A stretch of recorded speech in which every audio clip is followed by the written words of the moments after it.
over the target. You are authorized to fire at will.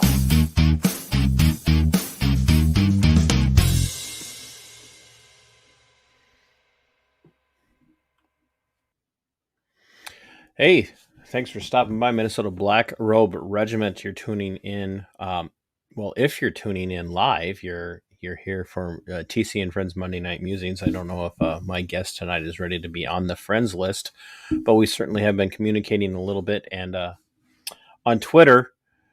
And I don't know if Twitter sphere allows for friendship, but it certainly allows for following, which, as I found out, might be a little bit strange because I did a deep dive on Jake's content today. I've listened to his other stuff, but I wanted to make sure I was ready for this show tonight. So I listened to nothing but Jake's content all day. So I feel like I've been doing this for years. And the reason I had to listen to Jake's stuff is I became introduced to his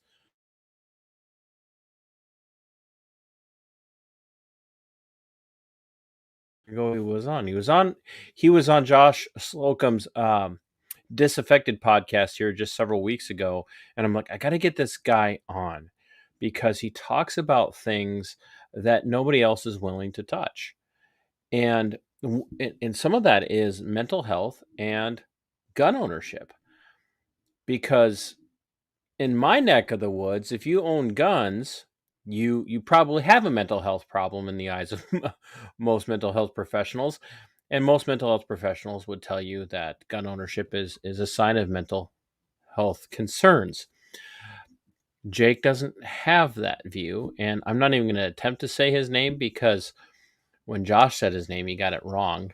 I think he called him Wiskerchen, and I know that that's not how he says it, but I'm going to screw it up. But before we get any further into the conversation, ladies and gentlemen, TC has coffee. If you're not aware and you haven't tried it yet, you're crazy because it is literally the best coffee you will ever have. And it is made by vets for vets, in this case, me. Brandon and his wife, Carla from Indy's Coffee, blend this and roast this. And it is ground because it is a custom blend and it has to be the same every time. So if you're interested in coffee, you can email me, tcpearson@protonmail.com, or you can message me on Facebook, TC Pearson, or on Twitter at Black Robe Regiment. And we also have some really nice merchandise. I love these little shot glasses. And since we're having a mental health professional on, I self-medicate. And we also, and I start the morning self-medicating with really good coffee, and I end the day medicating with really good, as I said earlier to my guest tonight, I imbibe during my Monday show. Well, you know what? I pretty much imbibe for every show. But definitely for Monday Night Musings, because the more I drink, the less I talk. The less I talk, the more my guests get to talk. So my guest tonight, Jake, is a mental health professional. He is a partner or co-partner in a mental health clinic. He's also a gun owner, and he is also an advocate for gun owners and an advocate for communication between the mental health community and firearms owners. And the reason that I wanted him on is because right now the talks, especially since the Uvalde situation, the talk has been about firearms and mental health and about red flag laws. And genuine, logical, reasonable people can tell you that very few red flag laws actually work because they just don't work the way people think they will. And we will get to that tonight. But I'm going to bring Jake in. I'm going to let him introduce himself and teach us how to say his last name. If nothing else, at the end of this show, after you like, comment, and share, and super chat, because if you really want to ask a question of a mental health professional and get some free advice on how to live your life with a firearm, tonight's the night to do that.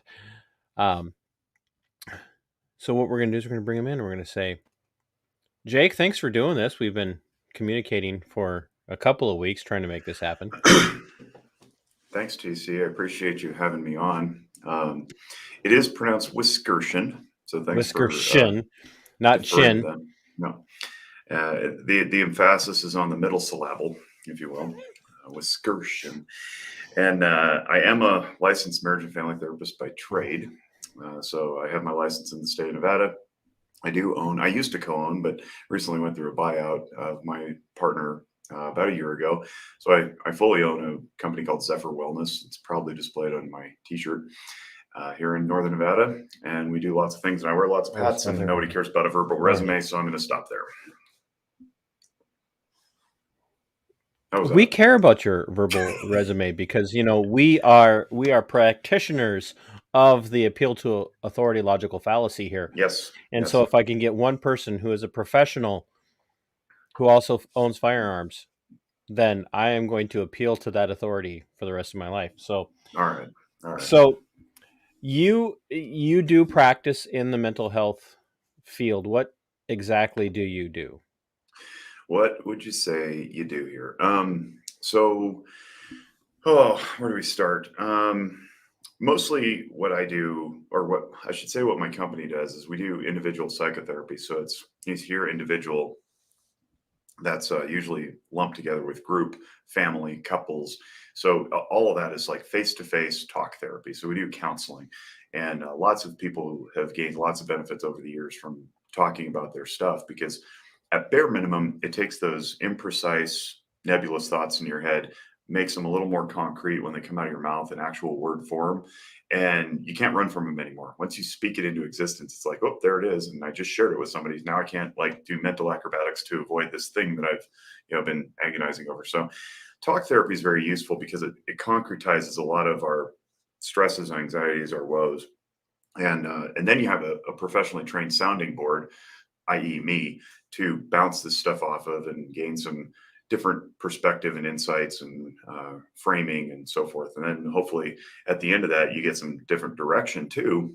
And that's really what we're about. We're about behavioral change, and behaviors can be anything. Behaviors can be, the obvious observable stuff like you're drinking too much. I have no idea what you're talking about. So. Me either.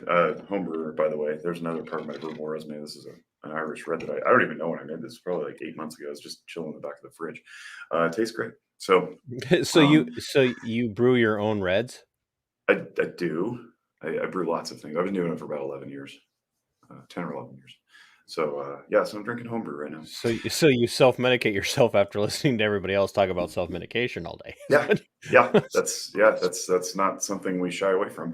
Obviously, if it becomes a problem, we would be discussing that. But as one of my old professors said, it's not a problem unless it's a problem. And then parenthetically is to the person you're talking to. So just because I hear somebody say, I self-medicate with alcohol, my job is not to spring to a conclusion that says naughty, naughty, and I wave my finger in their face just because I'm a teetotaler or something. It's to ask them and be humble and curious enough to say, is that an issue for you? And they go, well, no, the issue is that I have a lot of stress in my life that I need to self-medicate. It's like, all right, well, maybe we need to talk about the stress and not necessarily the medication. Dude comes in with 4 DUIs. It's like, maybe we need to talk about the self-medicating part. You might have stress. You may have a problem, bro. Right.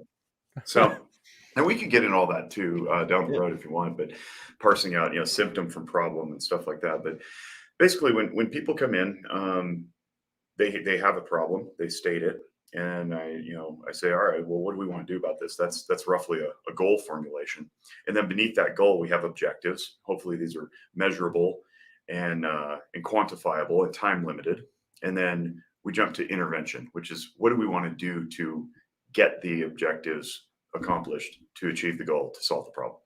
A kind of a tangential footnote that's worth observing here, I think, is that my perspective of how COVID was handled, for example, is that we skipped goal and objectives and went straight to intervention. We knew what the problem was. The problem was we have this new virus that's, afflicting people. And a bunch of people were like, let's do this. And they just jumped straight to intervention. And that intervention was in the form of distancing and lockdowns and masks and vaccines and all this stuff.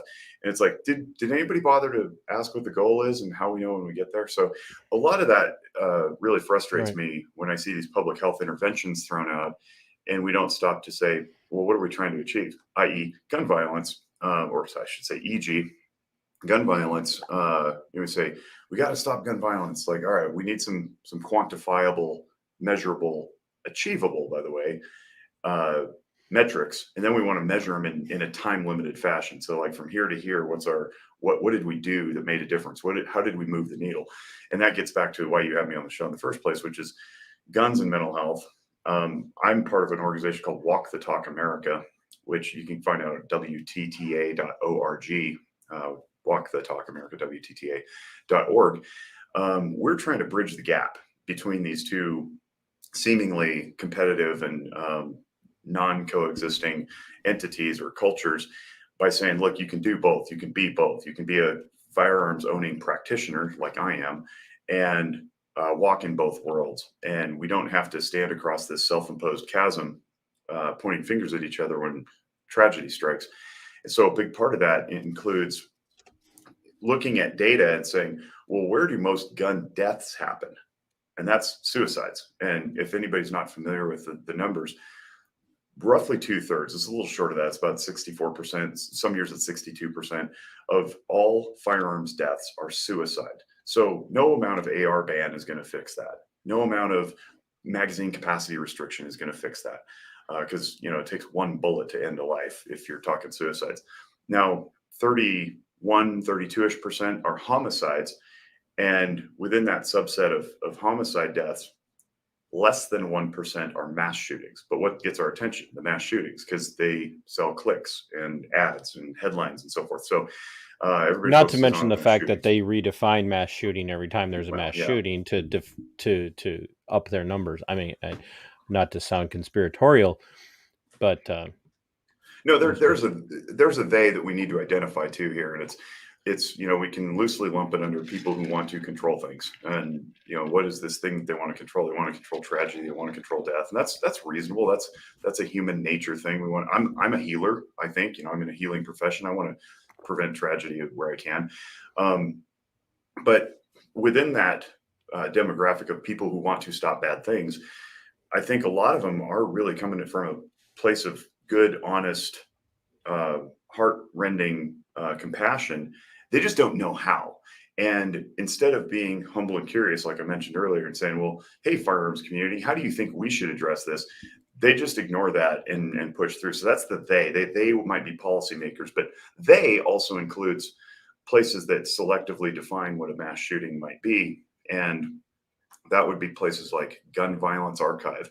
The Gun Violence Archive is frequently, if not almost exclusively, cited in mass media pieces. CNN, New York Times, MSNBC, even Fox News, I've seen used it because it's there and it's easy and it's referenceable.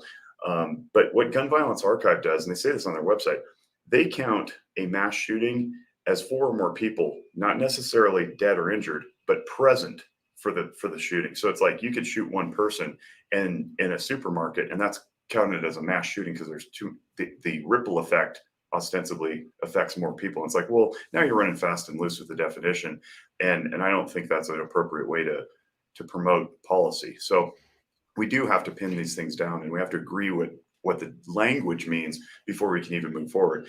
But often in times of tragedy, it's not politically expedient to wait. And this is a soapbox I've been speaking on for the last few months, where the solutions that Walk the Talk America offers, which is education, not restriction, collaboration, promotion of self-awareness, those things take lots and lots of time. If you're trying to change a culture to be self-aware, turn off negative influences in your life, we're not going to see that for a generation.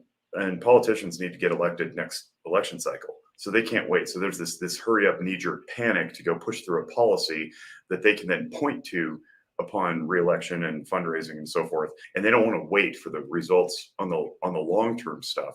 So I get it. I also think it's unscrupulous. I think it's disingenuous. But we need to start electing leaders who have a little more vision and set their sights on 20 years and not 2.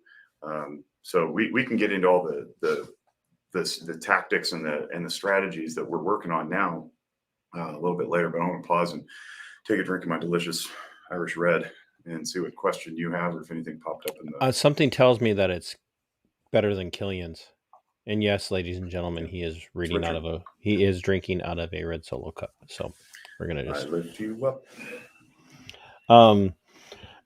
excuse me.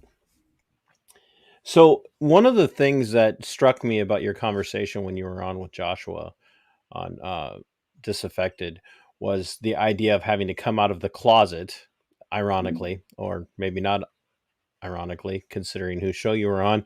Um, it- and anybody who doesn't know, you should go back and watch my conversation with Joshua. He's not afraid to admit his homosexuality at all. He pokes fun at himself quite community, if you will. In fact, he hates that kind of stuff. But he was talking to you about your closeted gun ownership views and the fact that people were aware, but you had to eventually kind of come out and say, "Hey, by the way, I'm a gun owner, and I'm not opposed to gun ownership, and I don't necessarily think that the mental health community should be forced into that box where we're all against gun ownership." And that has caused you some discomfort within your chosen career field. And Walk the Talk America, I believe, if I really kind of understand how that all played out. Yeah, there's a little hiccup in the feed there. So if I'm understanding correctly, you're just trying to get me to tell the story more or less. But Yeah, the my long way of getting you to just tell me more. yeah. And speaking of, Olivia Newton-John died today, and so I'll tell you more. Tell you more. I did have a good car, a nice car, whatever the lyric is in What? that Grease song. Yeah, Shamalama Ding Dong. We're having we are having issues. We are having issues tonight. I'm going to blame this Oh, on you because I was listening to your episode with Locked and Loaded Latinos and how you were bragging about not having any technical difficulties, yeah, and that we it's been forgot to nothing but record. glitches all night since you've come on. So I'll take that. That's fine. Yeah, I don't know why we're lagging here. I am showing fewer than full bars. Maybe I should switch. Maybe I should switch internets. But if it becomes too bad, we can maybe kick me out and restart, and I'll go to a different internet. But yeah, so I'd had the experience a few years prior of being on my licensing board and doing some legal changes to our professional laws and codes, and that earned me a lot of blowback, and some pretty nasty stuff was said about me and in our private circles. So to kind of pull this out, it wasn't like the media covered it or anything, but within the professional community, the peer colleagues that I have, including some mentors and professors, they weren't real thrilled about some of the changes that I was trying to advocate for and rewriting some of our laws that really honestly were 30 years outdated. Because there's a weird professional turf war that goes on among practitioners. The marriage and family therapists like me don't get along with social workers. Social workers don't get along with professional counselors. Professional counselors don't get along with psychologists, and they all fight. And it's just stupid because we shouldn't. But I had gone through that, and when it came time to do WTTA, and I had Mike on my other podcast, Noggin Notes. Mike Sodini is the founder of the organization. Firearms professional from the industry, 3 generations in as an importer, marketer, distributor of foreign guns. I told him on the show, I said, hey, we could talk about you and your organization, but we can't talk about me being a CCW carrier. He's like, okay, that's weird. But then as everything unfolded, I was like, I can't do this. I can't try to walk in both worlds and then not actually do it. So I said, to heck with it. And I said, I'm a gun owning clinician and people can deal with that as they see fit. And I didn't really care. And it was because I kind of steeled myself previously. And unfortunately, I did get pushback. And when we offered these cultural competence courses, for example, to practitioners to teach practitioners of mental health care what gun culture really is. And it's not the stereotype. It's not the monolith that a lot of people think it is. It's not a bunch of dudes that look like Duck Dynasty wearing fatigues and, stroking their arse tonight, every night in bed. it's quite diverse, diverse in political affiliation, diverse in race and ethnicity, diverse in sexual expression. It's really, really cool. And I've discovered that over the years. It's also a very, very warm, welcoming, understanding community. And that, as it turns out, me being able to say, yes, I do both, and here's how I can articulate it, has won over so many people from the gun community that we've seen lots and lots of people touched by the work that we've been doing who previously would not have come to us, including, yourself. They're like, oh, I didn't know you existed. It's like, get up to close. Can you touch you? Are you real? Um, and it's been it's so much more advantageous. I don't mind losing peer colleagues in the profession if it helps people who would have otherwise not sought services. I did it with my church too, by the way. There's a big rift between like Christian followers and psychology as a study, because there's some teaching that goes on in certain faiths and whatnot that says, psychology is of the occult and it's to be avoided or whatever. And so I found the exact opposite. I found that pursuit of psychological understanding and certainly neurological functioning, emotional stuff goes hand in glove with a faith following of virtually any kind. There are very few sects of Orthodox religion, and I can name them, but I don't really care to because it sounds like I'm trash talking, who actually actively oppose counseling help unless it's done. You start watching my show or listening enough there, Jake, and you'll just get right on board with the trash talking. Yeah. Well, I also subscribe to a modality. It's not a modality. It's a way of life called yield theory that's taught by a friend and mentor of mine, Christian Conti, who I mention very frequently. And it's called yield theory. If you meet people where they are and you see through their outward behavioral presentation, you can create a room that's, a space that's non-judgmental, compassionate, warm, welcoming. And that's where people really change. If they think that you're judging them, they're not going to change. It's actually kind of a variant of the Socratic method, really. It is. It's a hybrid of a lot of things. Zen Buddhism is really at its core too.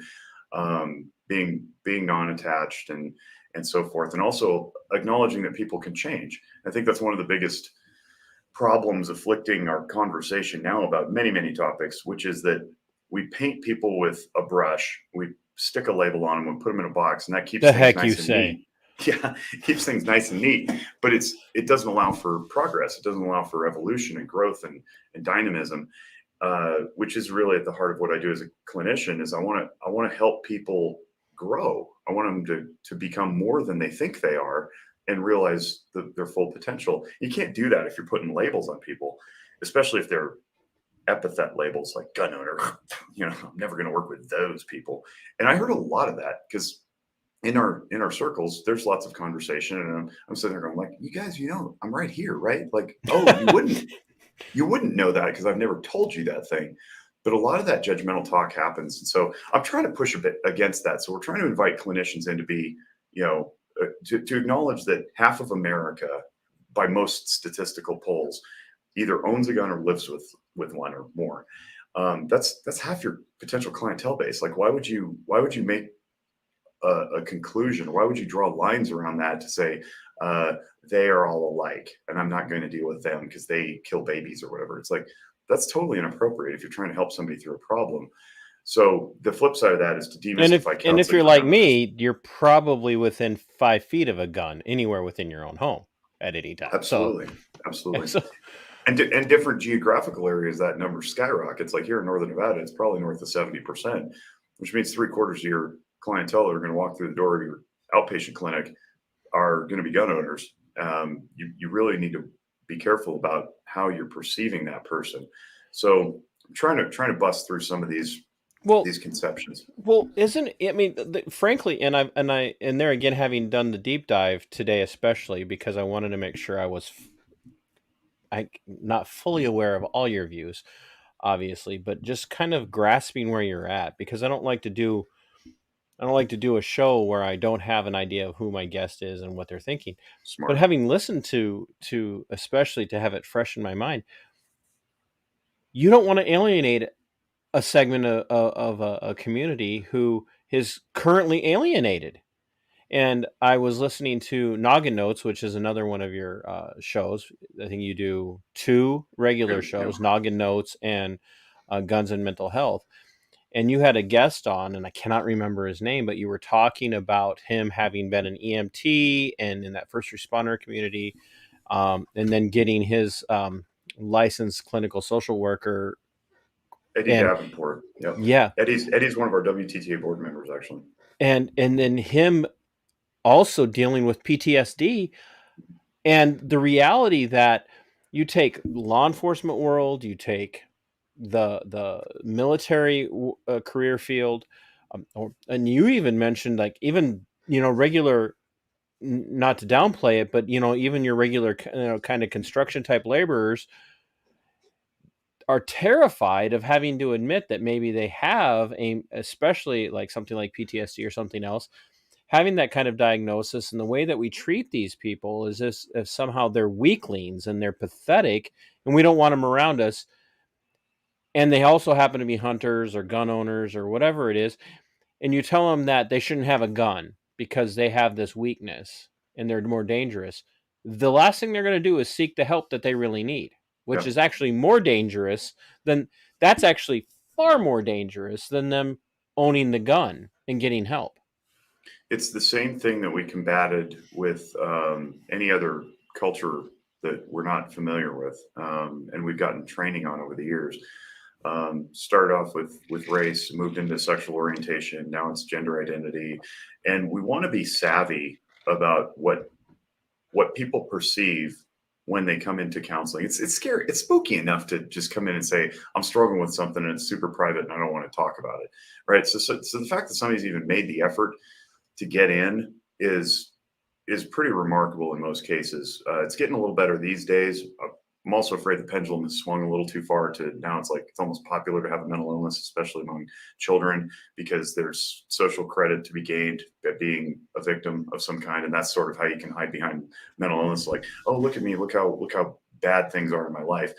And I'm a little concerned about that. But in the broader populace, it's still hard to come in and actually take a good solid look at oneself, because it's terrifying to look deep in your own psyche and realize that there's great potential. And that great potential is not just always for good, it's for terrible. And if we avoid looking at that, the likelihood that it emerges in our lives increases dramatically. And Carl Jung wrote a lot about this with regard to the shadow aspect of the psyche, where he famously wrote that that which we resist persists. So if we're saying, I'm not that, I could never do that, it's more likely that you're going to unconsciously end up doing those things.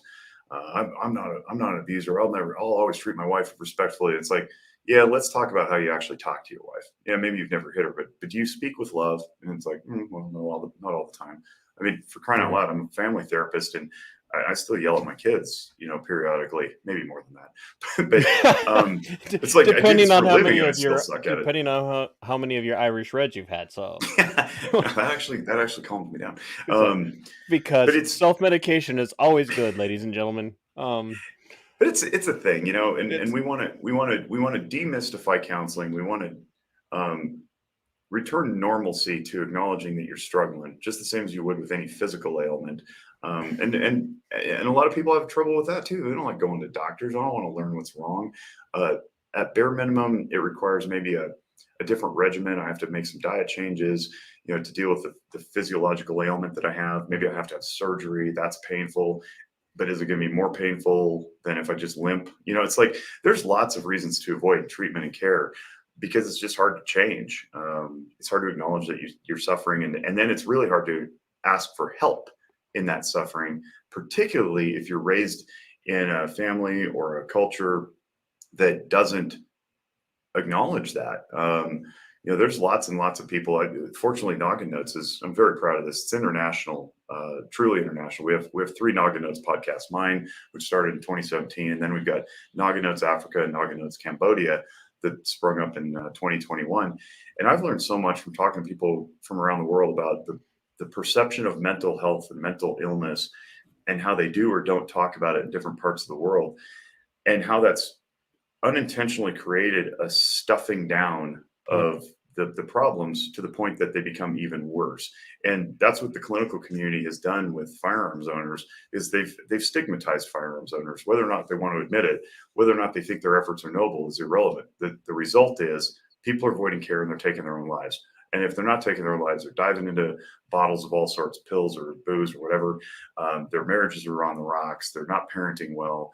All sorts of bad outcomes because you didn't ask for help. Dudes have a real tough time with it, for sure. Like if you're a man in America, it's a heavier lift to ask for help than if you're a lady, and it's something that we continually battle. And I even see it in my interns and my students when I'm training them, because they're intimidated by certain things like diagnostic presentations. Somebody comes in with a personality disorder. They're like, I don't know how to do this. It's too overwhelming. I should refer out. I was like, don't you dare. You train yourself up to get good at that. Don't kick the person out and make them restart, because it's very hard to get in the door in the first place.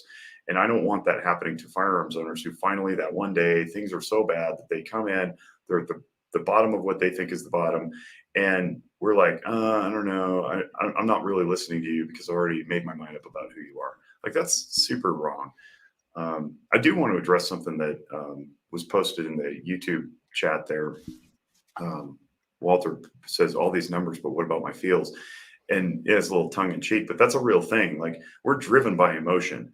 And if you want to learn more about this, I have a whole emotional functioning series on the Zephyr Wellness website and on our YouTube channel. But we've overridden logic with emotion. And if we're acting out of emotion, we often do things that we don't regret, or that we end up regretting, that we're not proud of, because we're not taking the time to think through all the potential outcomes. So that's why I'm big on knowing how one functions emotionally. It may feel like the right thing to do in the time, but feelings are temporary. They're fleeting. They have a beginning, a middle, and an end.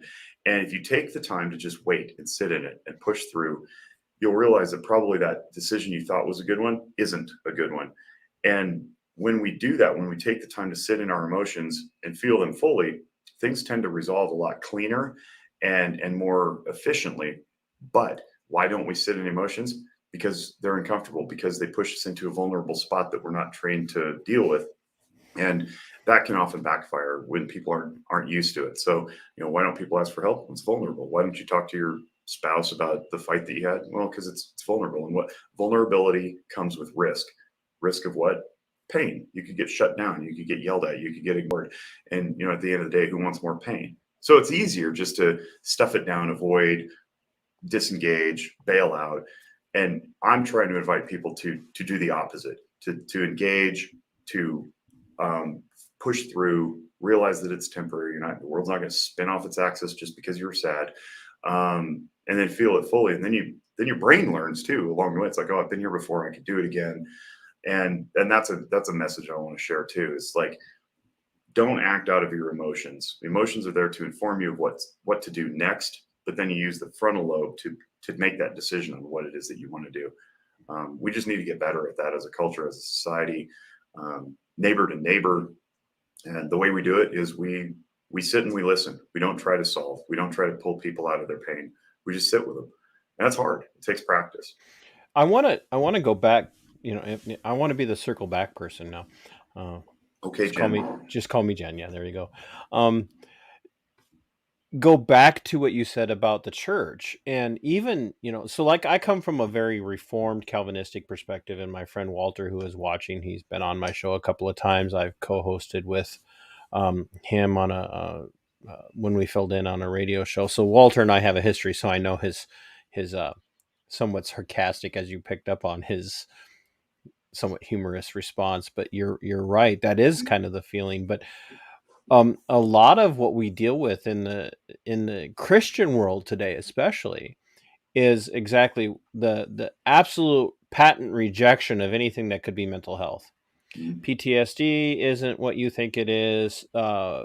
Any kind of psychosis, personality disorders, especially when you look there again. You were on Josh's show, and he does tend to focus quite a bit on cluster B. Which is critical, by the way. If you guys don't know about Disaffected, you should listen to his stuff a lot. I told him in my show with him, I said, he's I listen very critically to people who talk about mental health stuff who aren't from the clinical community. And I gave it a shot. And then I found myself binge listening to 7 straight episodes on a flight back from Florida. And I shot him an email. I was like, man, you do this better than any 3 of the best clinicians I could find. He clearly knows his stuff. And I think we need more voices like that, so that it's not up to people with me with a graduate degree and the license to like tell everybody what's up with society. There's not enough of us. We don't have enough time. And there's tons and tons of people out there with real world experience who can share those stories. And it acts as a catalyst to opening the door for more people who go, oh man, I thought I was totally alone in this. And you're not. Well, yeah, and for from the perspective of Joshua and Disaffected, he's his own personal experience with people with personality disorders and what he lived through, as well as how it is affecting our culture and our society today. What we're running into is a complete embrace of everything that is mental health, and almost treating it as if it is a protected class, in the sense of you can't counsel anybody who has a mental health disorder or a mental health illness or an emotional illness or whatever it might be. You can't counsel them to change any of that, because that's who they are. But then you have on the other side, um, uh, allegedly conservative, biblically minded churches who are telling you that none of that stuff exists. It's all in your head, and it's all a result of you repressing God and denying God and disobeying God. And Judgment. It's it, judgmental. it's judgmental. And I have said over and over, I have a good friend, Kevin, who I walked through with some of this, and because he was in a very cultic church, and his story is very, very interesting. And we walked through some of this, and I said, how would you look at someone who has, let's say, a major depressive disorder, or maybe someone who is dealing with bipolar disorder, and you look at them, and they're struggling, and they don't want to feel that way anymore, and your church's response is, it's a sin issue. Pray harder. Pray harder. Yeah. Pray Or more. even worse, tithe more. Which, well, for my friend Kevin's church, would not necessarily have been out of the norm for them to suggest that. But it all comes down to this idea that somehow you're in a deep-seated sin. And so now you take these people who are especially in those kinds of churches, are predominantly the conservative traditional type, who then also tend to be the same people who would be the most likely to own firearms. And now you tell them, their church is telling them on one hand it's a deep-seated sin issue, and the world is telling them they're mentally ill and they shouldn't own guns. And they're over here going, now you want me to get help? They're going to take my guns away from me. Yep. And that's something we've done not just in the church community, but in the political realm too, with policy decisions that in some cases, like the state of Nevada, where I live, if you're in the East, it is Nevada, not Nevada. There's no H or W in the middle of it. It's Nevada. Where we've written into statute the reasons for why we have transfer laws now. You're not allowed to transfer a gun to somebody without going through a background check. And the reasons literally written into laws to keep hands out of dangerous people like the felons and the domestic abusers and the severely mentally ill. It's like, okay, so you just lumped in mental illness with felons. That's not cool. But while we're on felons, maybe we should talk about the idea that the Department of Corrections should be there to correct people, and they don't. And my friend Christian Conti talks about this a great deal because he works in the Pennsylvania prison system, and he says, like, prison or jail is like a timeout for adults. There's no teaching that goes on. There's no rehabilitation, and when they leave, they're bare minimum not improved, and more likely they're worse because they picked up different angers and grudges and skills to harm and manipulate. And the numbers across the country are roughly between 66 and 72% recidivism for somebody who leaves prison. That means they're harming everybody else again. So it's like, we need to believe in the rehabilitative capacity of the human spirit, and not say, well, once a felon, always a felon, therefore you lose your rights. It's like, well, you can't change. You don't believe in change. Change isn't possible. That sort of invalidates my entire existence as a professional. I'm not sure I'm on board with that. and if you're letting that person out and you think they're such a crazy danger, That's to just society, because you're then- only interested in growing your business. yeah, that's right.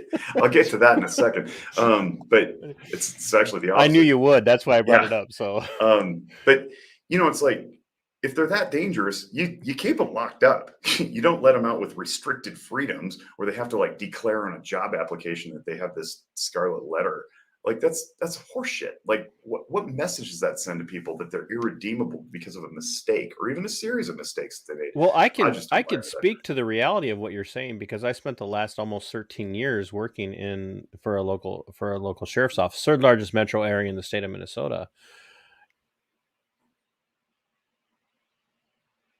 Deputy inside of a local detention center, and I saw that play out over and over and over again, especially for nonviolent offenses like possession of and I'm not advocating for people like taking meth whenever they want, but you look at these nonviolent offenses, and I just had this conversation with someone today. You've got a guy who takes meth. He self-medicates because he's been trained to self-medicate for the last 20 years, especially through the government school system, that you deal with your problems instead of getting counseling and getting tools and to cope with your situation. You take a medication instead. Now, all of a sudden, you reach this magical age of 18 or whatever the case might be. And now they cut you off because, well, you don't qualify for this anymore because you're not a You're an student. adult So now. now, You're an adult now. You're supposed to have all the skills, right? right, absolutely. And now you go out and you self-medicate, and now you get caught with a gram of meth, and that's felony. And now you're going to go get locked up with like actual violent felons, and you come out violent. Well, yeah, duh. So I can attest to what your friend, as you say, Christian Conti. Conte. Yeah, I Great can book called attest. Walking Through Anger if you want to post that. It's available on Walking. Amazon for about $18. It's called Walking Through Anger. He talks about his whole yield theory concept. It's easily digestible by anybody. It's not just for clinicians. Send that to me in a link, and I'll add it to the description of the video later. Don't tell me what to do. You're not my real dad. No, but I do play your dad on this podcast. So. Ooh, burn. So I can attest to that. And there again, you have two segments of society, which, well, actually, you kind of have a three parallel segments of society. One where it's not their fault at all. Another one is, well, they just need to not do illegal stuff. And then the other one is, well, they need to learn how to cope. Yeah. And if you can't cope, you're a pussy. And and excuse the terminology, I don't mean it to be offensive to those people who would find that offensive, but that's just what it comes down to, is that the United States has had a horrible track record with mental health, and it's not just conservative Christian churches. It's the left has had a problem with it because they don't want to stigmatize certain behaviors. Josh talks about that a lot on his show. There are certain behaviors that should be stigmatized. There are some that should be stigmatized so that they will get help. Yep. But there are other people who won't get help because they've been lumped into that stigmatized crowd. That's what I learned again from Christian was Dr. Conte. I should stop using his informal name, Dr. Conte, in the presence of others. But that's what Christian talks about, is like living in shame. And when I teach emotional functioning, I drop the link in there so you can send that out to people. Shame and guilt are a very, very, very important set of emotions in our brains that should not be carved out from society. We're dangerously on this track where nobody's allowed to feel bad about anything because my feels or whatever. And it's like, no, actually that's a neurologically important, physiologically necessary function in your brain that tells you that you violated the order of your tribe, so to speak, and you failed to meet expectations. And if you don't fix that through guilt compels reparation. If you don't fix it, you risk getting kicked out of the tribe. And evolutionarily, we needed the tribe because when we're all roaming the Serengeti together in small bands, we couldn't survive without each other's resources and talents and abilities. We needed everybody. So if you get kicked out of the tribe because you ran afoul of the tribe, you die. And that's still hardwired into our brains from 40,000 years ago. the problem now, as I see it, is not only have we got this whole like don't shame anyone thing, fat shaming and like kink shaming and all. There's like, don't do that. Okay, that's fine. We can be accepting of people, meet them where they are. That aligns. But the problem is neurologically, because we haven't evolved yet to keep up with technology's pace, and technology has now connected us with the world. It looks to us, our brains, like the world is our tribe. And so the shame function that's been there forever and ever and ever kicks in when you post something on Twitter and somebody says a nasty thing like, I think you're stupid for posting that. You're like, oh no, I just offended this person who ostensibly is part of my tribe. I must go make it right. And this is where we get cancel culture, right? Cancel culture is a real thing. Like there are groups of people and mobs who come after you because you violated their sensibilities or whatever. And what they're doing is they're compelling the guilt response to say, oh my gosh, I'm so sorry. I will make amends. I will make adjustments to my corporate policy or whatever it is. And it's like, well, that's fine and good. But did you, as an individual, if you're feeling that, did you consider that maybe those people aren't part of your tribe? Maybe they don't need an apology. Our brains are built for tribes of dozens, not thousands. And so random anonymous Twitter egg out there in the world who's just spewing hate doesn't need your attention. They definitely don't need you to self-correct. But here's the real problem. When you get multiple voices all saying different things about how you're violating their sensibilities or their sensitivities, you don't know where to go. And that leaves us very, very unmoored, very adrift and not knowing where to go. And so we end up with, guess what? Anxiety. Because I need to anchor myself to something so that I know where I am and everybody else knows where I am. But if the quote unquote everybody else is mad at me, then I start pulling things out that have previously rooted me for a very long time that I need, things like ethics and morals and values and direction and competencies and so forth. And we end up starting chasing ghosts. It's like you're living in a house of mirrors.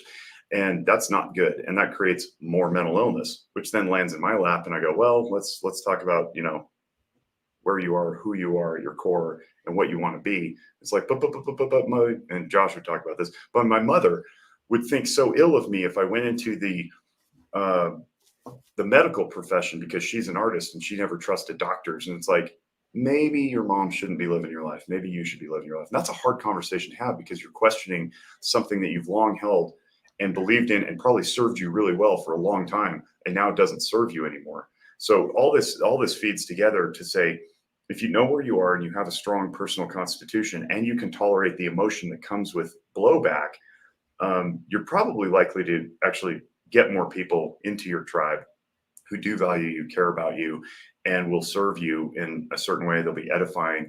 And you don't need the naysayers, the people who are just there to deconstruct and they don't ever actually construct anything. Right. They can go wherever they go, but they don't need to be with you. Right. And so that's my call to like practitioners is to be that for people who are adrift and wandering, because Lord knows, especially with our youth, they are really, really, they're succumbing to the constant pinging of the brain that says, you're failing me, you're failing me, you're failing me. Everybody from the kid in third period who, doesn't like the way you wear your hair to the kid in seventh period who doesn't like the sticker on your water bottle. And it's like, all those things make up who you are. There's an entirety of a person that can be very, very robust and very, very well augmented. But if they're carved out because you're like, oh, I can't be like this around here, and I can't be like this around this other person, I can't do this in front of my parents, I can't do this, at work or whatever, then you end up not knowing who you are. And that's very, very dangerous. It's not good. So what you're telling me is that the bulk of elementary age children in the United States all have my personality. Which is worried about what everybody else thinks. Yeah, they do. And which is clearly not true considering the entire nature of my platform on YouTube. Like, just had a conversation with someone I love. They're like, I'm like over caring about even the people I know and love, about whether or not they agree with me because I'm right. and so, yeah. It's tough. We've always had that for some, in some degree or another, especially in adolescence and pre-adolescence, where your hormones are changing, you're evolving, and you're going through this different period of your life in this very difficult cycle. And now we're augmenting it with more voices than have ever possibly been listened to or heard from before. And not to mention influencers who you'll never know and never get to meet, but they have an outsized voice in your life because they have such and such thousands of followers. And it's like, I should listen to that person because they have subscribers. And it's like, well, maybe not, you know. That's why we go back to scripture. What does scripture say? Surround yourself with a council of trusted advisors. It doesn't say listen to every damn voice that has a voice. Like, that's foolish and nonsensical and exhausting. It was a very good paraphrase, by the way, because I would have tried to like quote it exactly. And I don't do chapter and verse. I just know thematic elements. I can't do the chapter verse thing. You know, to touch back on the whole, like, you know, expanding my workload. I happen to live in Nevada, where we're 51st in behavioral health care and provision, and have been for a really, really long time.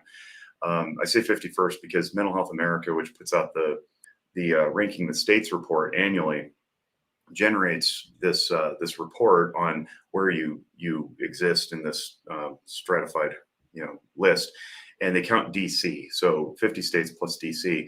Nevada overall has been 51st, and they've been 51st in children's mental health, and like 48th-ish, 46th-ish in adult mental health for years and years. And I used to make a joke that we got the trophy 4 years in a row, and they're going to retire it and name it after us. But now it's been way longer than 4 years, and it's pathetic at this point. Part of the stuff that I did with the licensing board was purposely to streamline processes for licensure to get more people into the field to care for these folks. And that was met with pushback, and they're like, well, how are you going to control for competence? Do we know that all these people are really actually good? I'm like, look around you, we're dead last. Like, we probably are doing it wrong. But people will hold on to their ideas and their beliefs, and they don't want to let go of them. And that's fine. But the point is, we don't have enough practitioners to treat all the illnesses. And what's worse now, I mentioned the pendulum swing. If everybody thinks they have a mental illness and they're seeking out professional psychotherapy to treat it, I don't want you doing that. I want you knowing what a real actual mental illness is. You don't go to the ER for a hangnail. You don't come into my office for watching your dog die. Death is a part of life, and we've lost that too. And that's a different conversation we could have about how we've just outsourced death and birth, for that matter, to places like funeral homes and hospice care and hospitals and whatnot. And we don't even know what death is. And Western medicine has told us that, you know, nobody's allowed to get sick. And if you do get sick, then we'll cure you and you're all going to live forever. So when death happens, it's like, oh, this is this big trauma. It's not a trauma. It's a part of life. I don't want you in here for your dog dying. I don't want you in here for losing your job. That's career coaching. That's something different, right?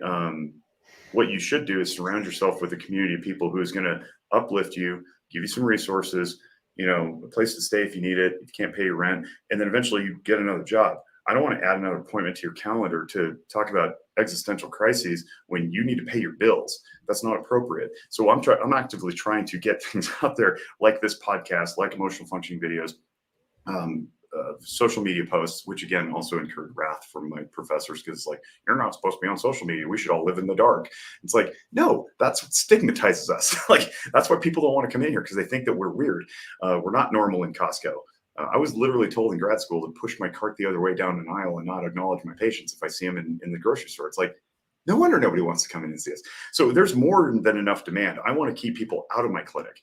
I want you empowered with the same knowledge and strategies that I got in grad school, so that you never have to come in here. I want to work myself out of a job. I got like a ridiculously long lease on this place and a mortgage on the other place. And if I have to like dissolve the company and sell coffee for a living, I'll be happy to do it, because no, I'm serious. Like, your coffee's great, I'm sure. But if I have to do that because I live, there's a way for you to find out, right? Go to your website, or you could just send me a message if you want something. Okay. Oh yeah, try your coffee. But that's the point. I'm not attached to my identity as a therapist. I don't care. It's just it's a job that I do. I do it very proudly. I do it very well. I try to study as much as I can. But if it all went away tomorrow because everybody was happy and healthy, God bless them, man. Like, I don't want my kid picked on the playground. I want to do two things. I want to transition to a conversation. Hope you want to do more than two. That's a pretty narrow life you'd be living. Well, thanks a lot, Doc. That was wow. Let's do two things. This is your Or more first than and two. last appearance on my show, sir.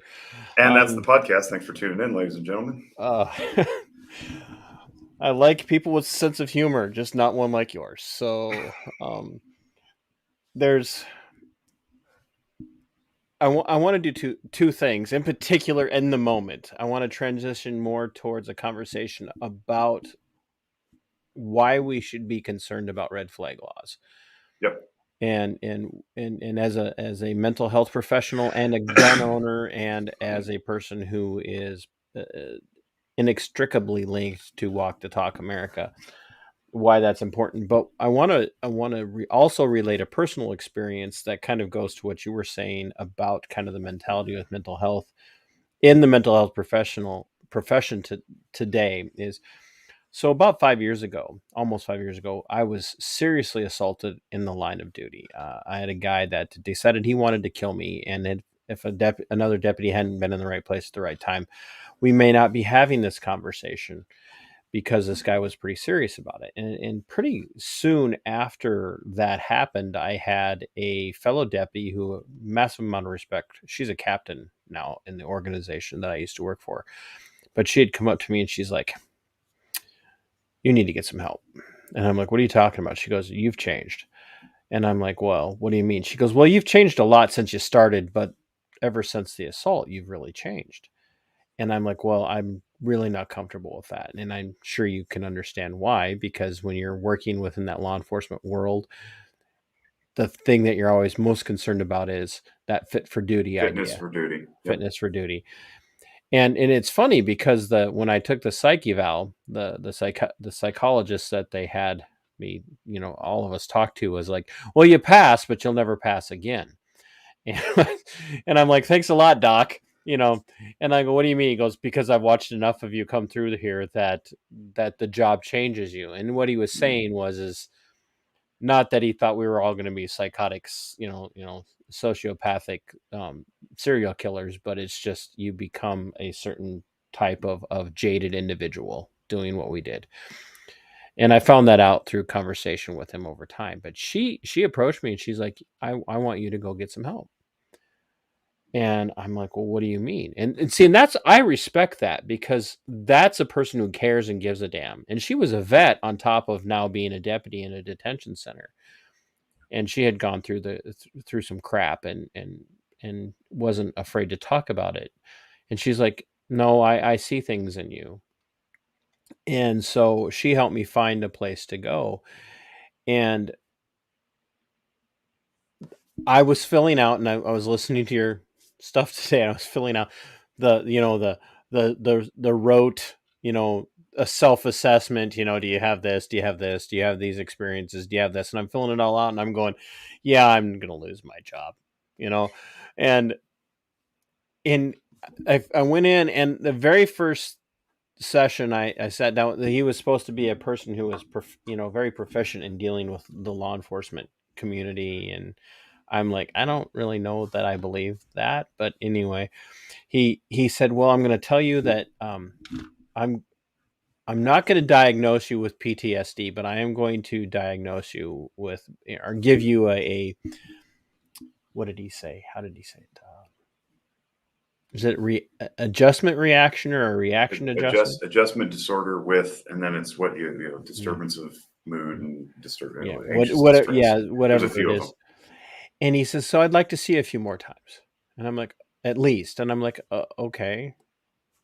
I didn't imagine I was going to get fixed because I didn't know what was wrong with me. I was going on the word of a confidant here. And so the next time I showed up, I'm sitting in the office waiting in the waiting room, which, waiting because that's what you do in a waiting room.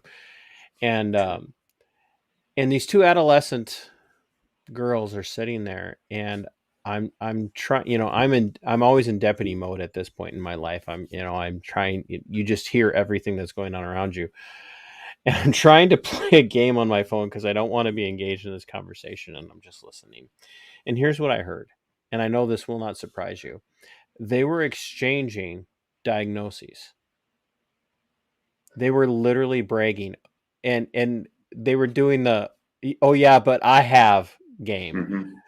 And one of them was like, well, I have bipolar. And the other one was like, well, I've got bipolar, but I also have clinical depression. And then the other one's like, well, I've got bipolar and I got clinical depression. Oh, and by the way, I also have borderline personality disorder. And the other was like, well, I've got all that, but I'm also anorexic.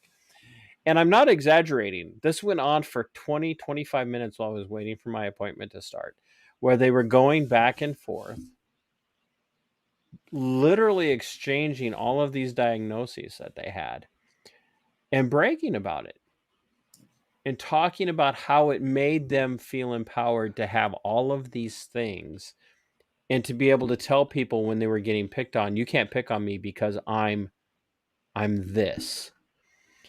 And how I tie this into some of the other conversation is, are we setting ourselves up with and I don't want to say allowing, but with telling everybody that everything that they're feeling is, one, it's got to be a mental health disorder.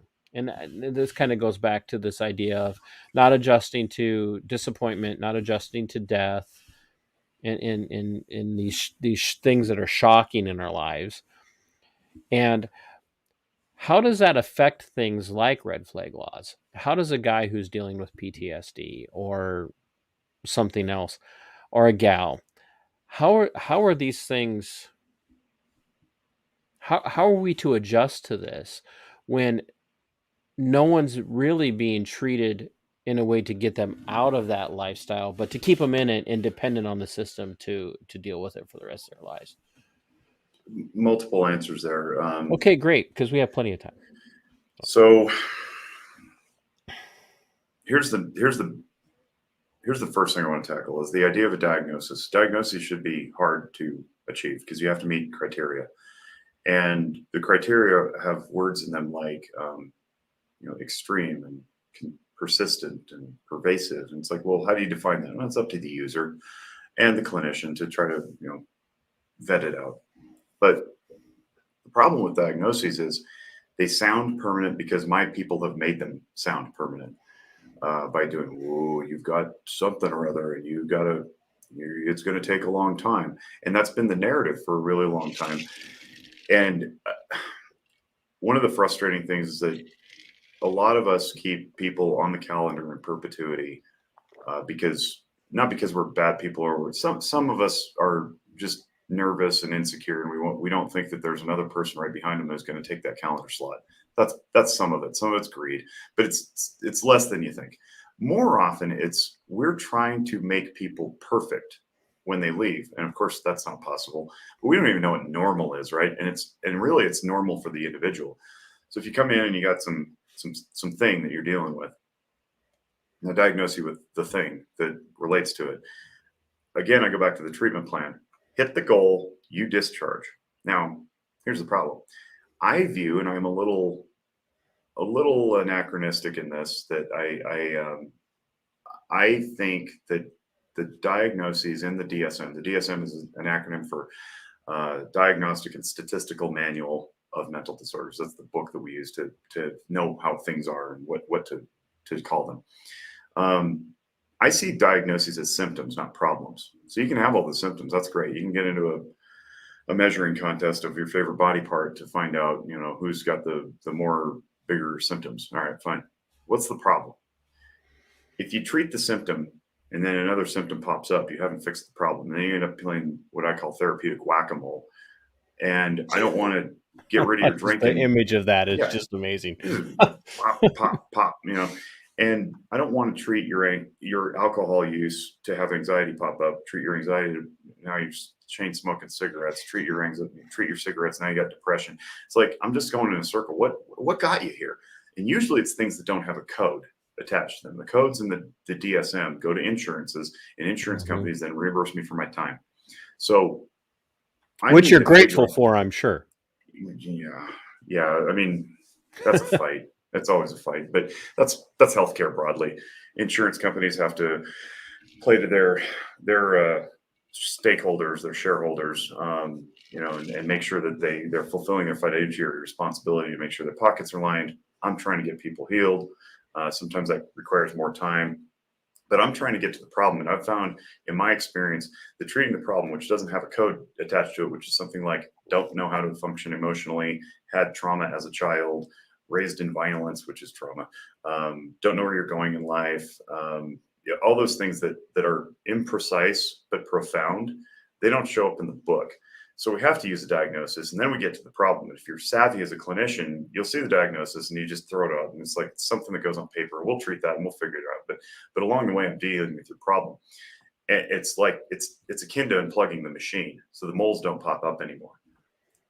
Well, guess what happens? No more symptoms. You completed treatment.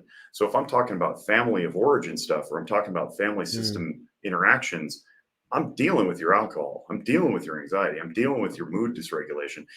I'm just not going to give you a workbook and a toolkit to go home and pretend like you felt better at the end of it all. Meanwhile, deep down, you're like, I don't think this is working, right? And so the overlying problem with that is we still are, to my knowledge, and nobody's corrected me on this, so I assume I'm still right, we're the only profession under the medical umbrella that doesn't allow for preventative care without a diagnosis.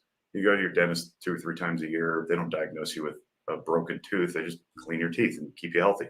That's what I want to do. I want to maintain people's health. I don't want to fix problems after they're a problem.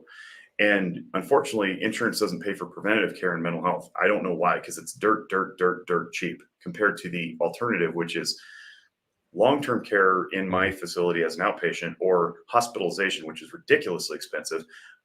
More expensive, way more expensive for mental health than it is for somebody who's dealing with an actual tangible. And I want people to understand, when I say tangible, I mean like, oh yeah, here's cancer, we can cut it out. You point to it. Yep. And so if we can keep people from getting to that level, we solve a lot more problems.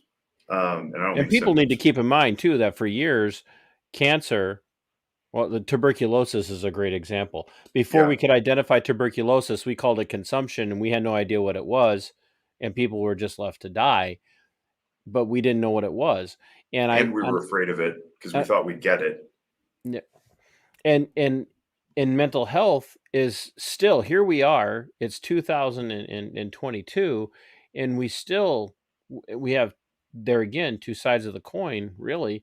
One side is it's all make believe, and the other side is everybody's got it. Mm-hmm.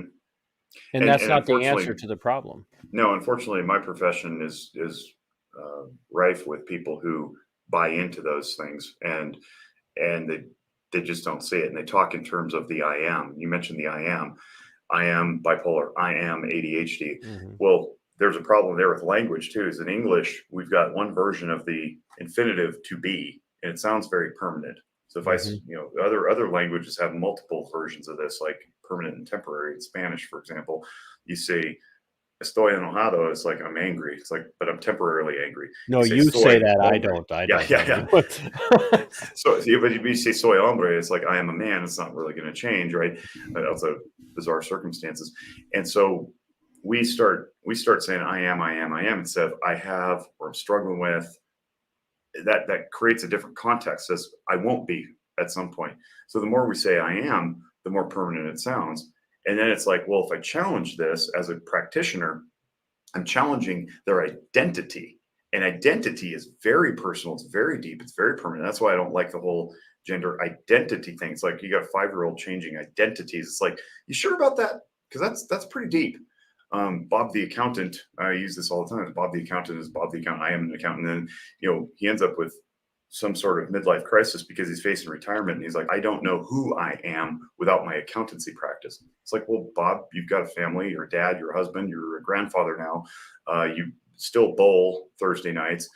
You attend church. You're all of those things. I'm a bowler. I'm a churchgoer. I'm a dad. I'm a grandfather. I'm a husband. You've got lots of things besides your job.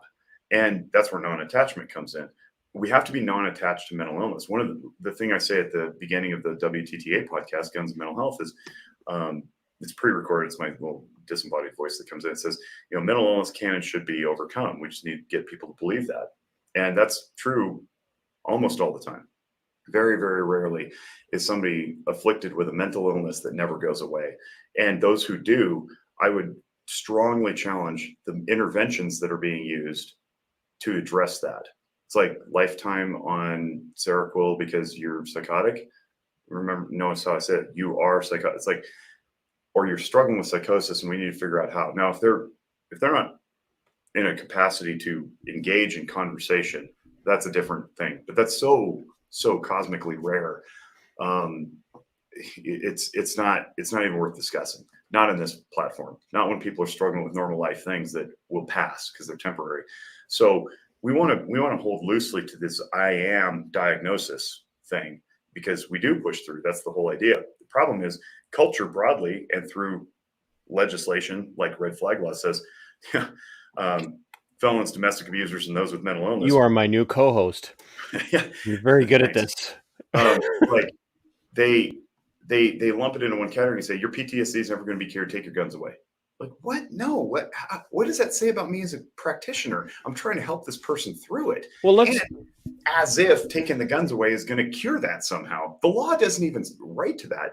I can speak very specifically to Nevada law and very well to it, that we don't have any reference at all to how someone gets de-red flagged, decertified. We've got a really easy path to flagging somebody and taking their property away. Well, it includes complaint from family member, complaint from law enforcement officer. Judge looks at the application, goes, "Yep," and it's an ex parte motion sometimes where you're not even present for the thing. Sometimes, pretty much, predominantly all the time in every state. In every state, that's the case. But I recently looked up New Jersey's because I had this misinformation in my head about New Jersey's law said any person could file a petition for red flag. It turns out that's not true. It may have been another state up in the Northeast, but the Maryland. And I was wrong, but it I think it may have been Connecticut. Actually, I got to go look. But Maryland is another one of the ones that has a very broad. And New York is awful, absolutely awful. But well, all you had to say was New York, honestly. So. Aren't you a Jersey guy though? I'm not. Mike's an E's. I'm fifth generation Nevadan. That's why I'm so particular about the pronunciation of Nevada. Oh, that's right. Mike is a Jersey guy. Yeah. Yeah. But the point is, New Jersey actually, for all their restrictions, and New Jersey's a horrible place to live if you're a gun owner. Talked to Tony Simon about that. He was one of our guests on the podcast. He's great. And he lives in New Jersey. He's also a corrections officer in a prison. But he talks about a lot. But at least New Jersey says the path to rights restoration is you appeal, you file your paperwork, and if you can demonstrate that you're no longer a threat to self or others by things like mental health treatment, well, great. At least you gave a legal out to that. Nevada doesn't do that. It just says appeal and we'll see. But the problem here in Nevada is the burden of proof. If you're familiar with the burden of proof ladder, it takes a family member's reasonable suspicion to file a petition. It takes law enforcement's probable cause. The judge has to ascertain a preponderance of the evidence from the application. So you leap from probable cause family member, preponderance of evidence with the same information. And if it's ex parte, you as the accused don't even get to talk. To get your rights restored is clear and convincing evidence. That's the top of the ladder. Right. We don't know what clear and convincing is. So we got judges running around kind of like ad hoc. It's literally subjective. Mm-hmm. And being like, well, he was suicidal, so we red flagged him. We took all his property away and violated his Fourth Amendment rights because there was no due process involved. So we really violated his 6th and 14th Amendment. It's like at the risk of alienating like half of my, 3/4 of my audience and maybe a quarter of yours if they follow any of this. Our former president said, "Take the guns first, worry about due process later." Yeah. That's I'm like totally irresponsible. I'm just saying, everybody who's all for him, that's your president that said that. Yeah. So don't be freaking out about everything that's happening right now, by the way. But that aside, go back and let's be honest, like politicians going to politic. They're going to say things that get them attraction, donors, votes. They say things recklessly, and we know that he said things recklessly all the time. So that's a thing, and you should be mindful of it, and we should hold our elected officials accountable for the things that they say, but we need to take a good look at the laws and realize that they're poorly written, and we need to advocate for, if you're in a blue state and the blue state people are like, yeah, red flag laws, at least have the mental health practitioners like me or law enforcement people like you come in and be like, hey, do you realize that you probably created more problems than you think you're solving by asking us to go knock, knock, knock. Hi, we're here to take your guns, sir. Asking me to decertify somebody when I have no training to do so. I don't even know if it's ethical. I don't know how. I don't even know where to start. And oh, by the way, that's cost prohibitive. There's lots of people who are, single mom from Compton who bought her first gun in 2020 because she's like, wow, the police really aren't going to show up if I need them. Not that they would anyway in Compton because they've got a culture of that happening. And then she's traumatized because she's lived a life of violence, and somebody has it out for her employer, perhaps knows her cousin claims family member. She gets red flagged. Now you're not only taking her ability to defend herself away, but you put up financial barriers to getting it back. And that's totally, totally irresponsible. And I don't think, again, like, not to impugn our elected officials, especially in Nevada, where we meet for 120 days every 2 years, and they got to cram all these bills through and nobody ever reads them. They need to do a better job. I think a lot of them are just like, yeah, this seems reasonable. It's a gap between involuntary psych admit and arrest. We'll just take some of their stuff away and that'll, keep them safe. It's like, well, yeah, but you're not taking away pools. You're not taking away high places. You're not taking away the rope and the sharp objects. What's with the gun? And it's like, well, it's sensational. It's like, it makes my voting base go rah, rah, rah. Yeah, you're doing something. It's like, no, you're actually causing a ripple effect that keeps people away from care. Being part of Walk the Talk America, I know you guys do take a little bit of a stand on stuff like red flag, and maybe it's not a predominant part of it, but you guys have to address the idea, because as you say in the beginning of Guns and Mental Health, the firearms ownership culture was walking a parallel path to the mental health, and they were never coming together. And one of those reasons is there is this, I think, is a very honest and genuine fear of the mental health industry being against them. But in reality, how often do red flag laws actually have a positive affect on the prevention of gun violence? None.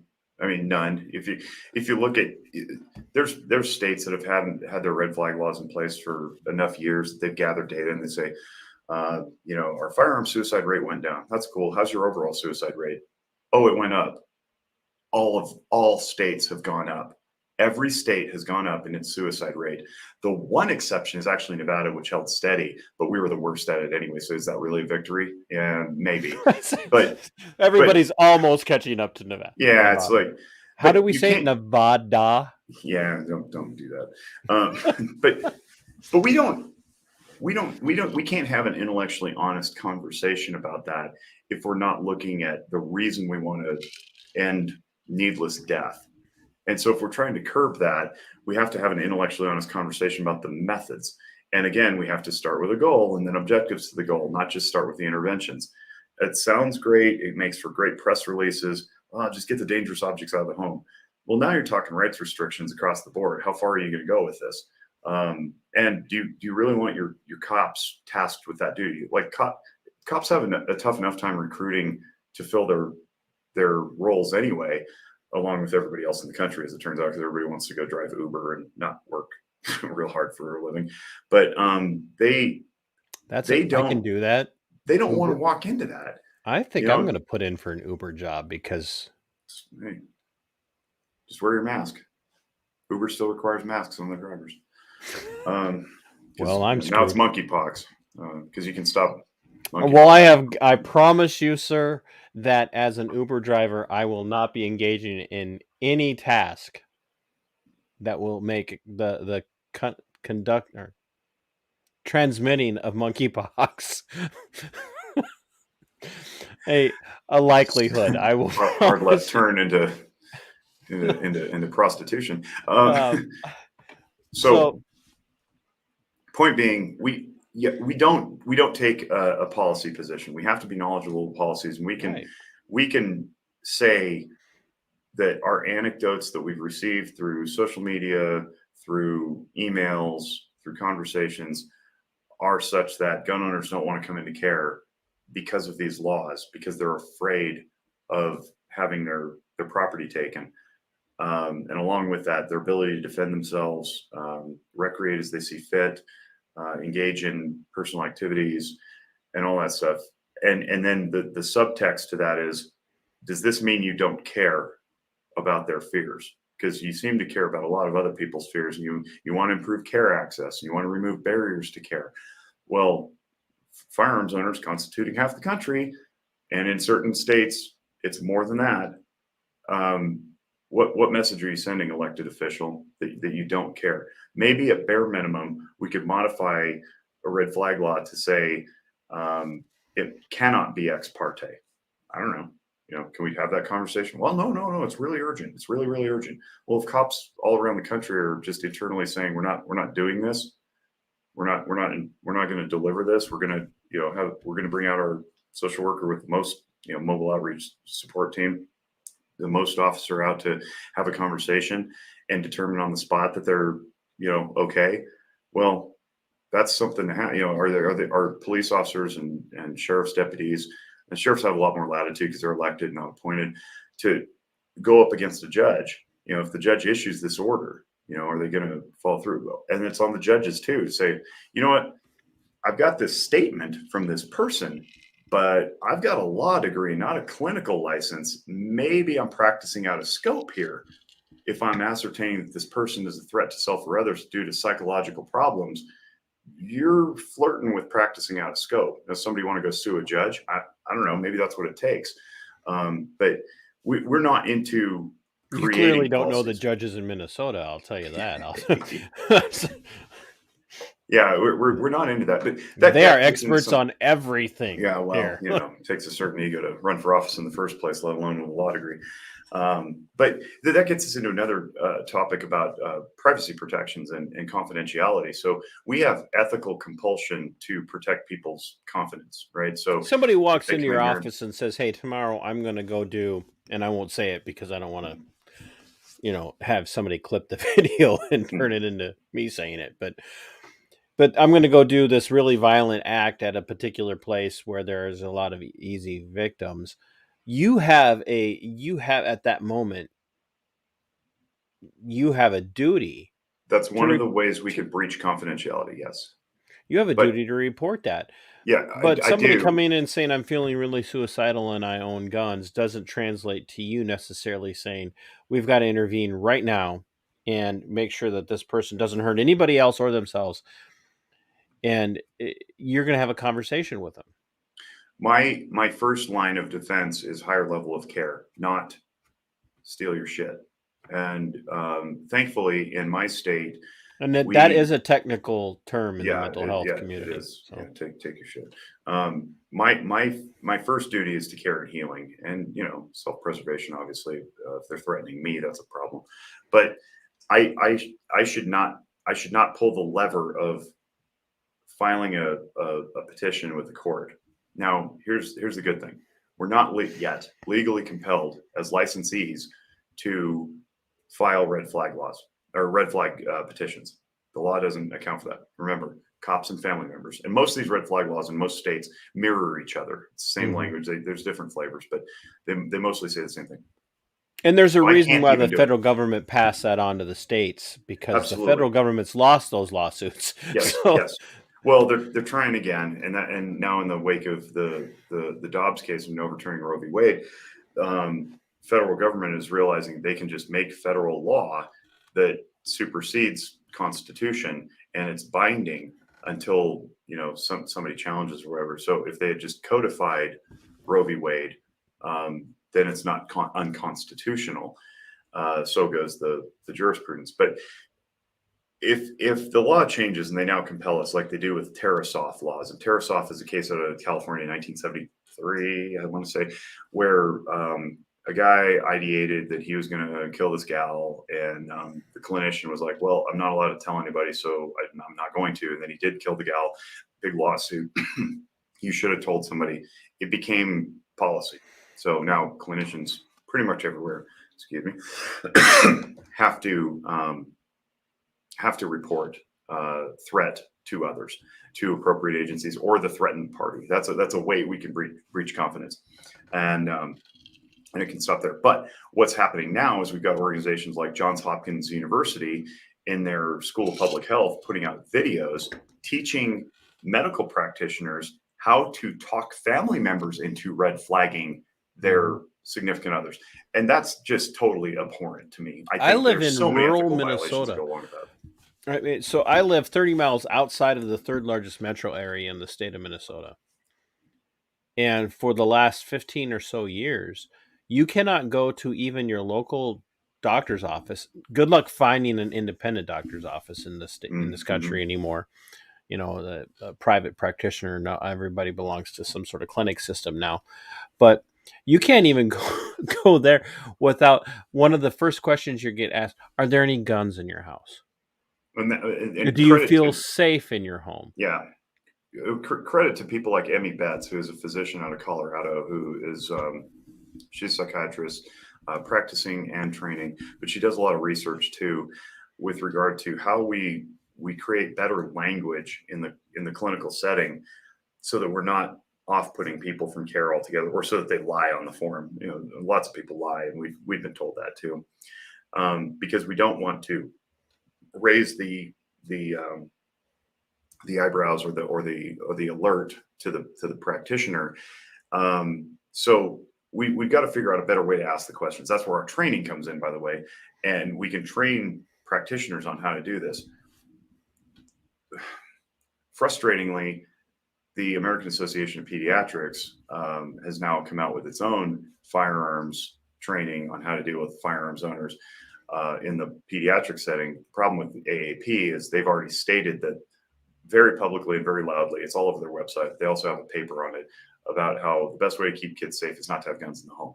It's like, well, what do you think the training is going to consist of then? It's not going to be compassionate, meeting people where they are, trying to understand the problem. It's straight to gun removal. And the real bad part about this is that we don't know where the database is. There's some thing somewhere, like in New York, where a practitioner can just file a paperwork, and under the New York Safe Act law, they can just put you onto a database, and the next time you go buy a gun, they turn you down. Sandy Richardson has a great testimony about that on our podcast, and she's turned her teeth on him, and now is filing FOIA request after FOIA request, trying to figure out how many people this has affected, because her story is such that, and this will give everybody chills, and I'm not pulling punches here. I just want everybody to know where we are. Her story is that the person she contacted for her own treatment documented that Sandy was not suicidal or homicidal and filed the form anyway. She took that to the licensing board, and the licensing board just shrugged, and they said, we don't really care. And it's like, oh my God, you lied. Like you lied and said that I was a threat to self or others, when you documented that I wasn't. Like, reconcile this for me. Yawn, move on. So there's that going on too, and there's a well-earned mistrust of people of my profession. Would you say that that's a issue of within your clinical field or your career field, there is an automatic distrust of anybody who has firearms? I'd say it's probably 80% or higher that we do that. Yeah, I don't know if it's a distrust, more of a fear, and the fear is rooted in ignorance. It's just they don't know. They just don't know. Over and over and over, that we've now had 400 and something people go through our cultural competence courses, and repeatedly the testimonies coming out of the evaluation say, "Wow, I had no idea that it was this diverse, or that these issues were really real in people's heads. I got to get better at this." And that's as much the fault of the gun community, always being defensive and reactive. It didn't help any that the NRA came out and tweeted a few years ago that doctors need to stay in their lanes. And it's like, come on, man. So Walk the Talk is trying to bridge the gap, right? And one of the things that we're working on now is creating a directory of firearms-friendly practitioners of all healthcare stripes. So it doesn't matter if you go to the dentist, because eventually the ADA is going to put their own stamp and flavor on the intake quiz. and that's going to go in the hands of the dentist or the dental assistant, and they're gonna see the checkbox on yes, I own firearms, and maybe through the course of the conversation while they're cleaning your teeth and you're mumbling because you can't talk because you got hands in your mouth, and they're like, no, struggled with my wife. It's like, oh, he's got firearms. Maybe I should do something. So we want to create a directory of gun-friendly practitioners of all medical stripes who people can turn to from the gun community and say, I know that I can trust these people because they're not going to immediately red flag me. That's not the topic du jour in that office. They're going to just meet me where I am, help me with my problem. And flip side of that coin, guns are therapeutic too for a whole lot of people. Well, I may prescribe somebody to go out shooting more, just like I would prescribe them to take more walks, listen to their favorite music, get a vacation on the schedule, taking more ball games. Go shoot more. It's therapeutic. Well, the guest that I mentioned earlier that you had on Noggin Notes, I forgot his name again, said Eddie. that Eddie said that for him, he's in this university setting, and he admitted, he came out of the closet as a gun owner, and talk in his classroom and in lab environments was, we probably shouldn't even have him in here because he's a gun owner, and he's over Pretty here. wild, isn't it? Yeah, wild. But worse still is that for him, it was therapeutic. It was a form of treatment. It was a form of coping. That is most veterans, by the way. Yeah. Most veterans enjoy shooting.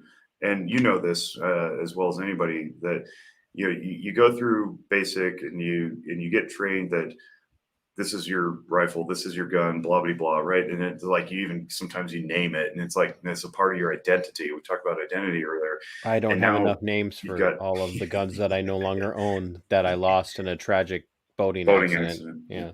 But they now you've got the same .gov telling them that they could lose that part of themselves.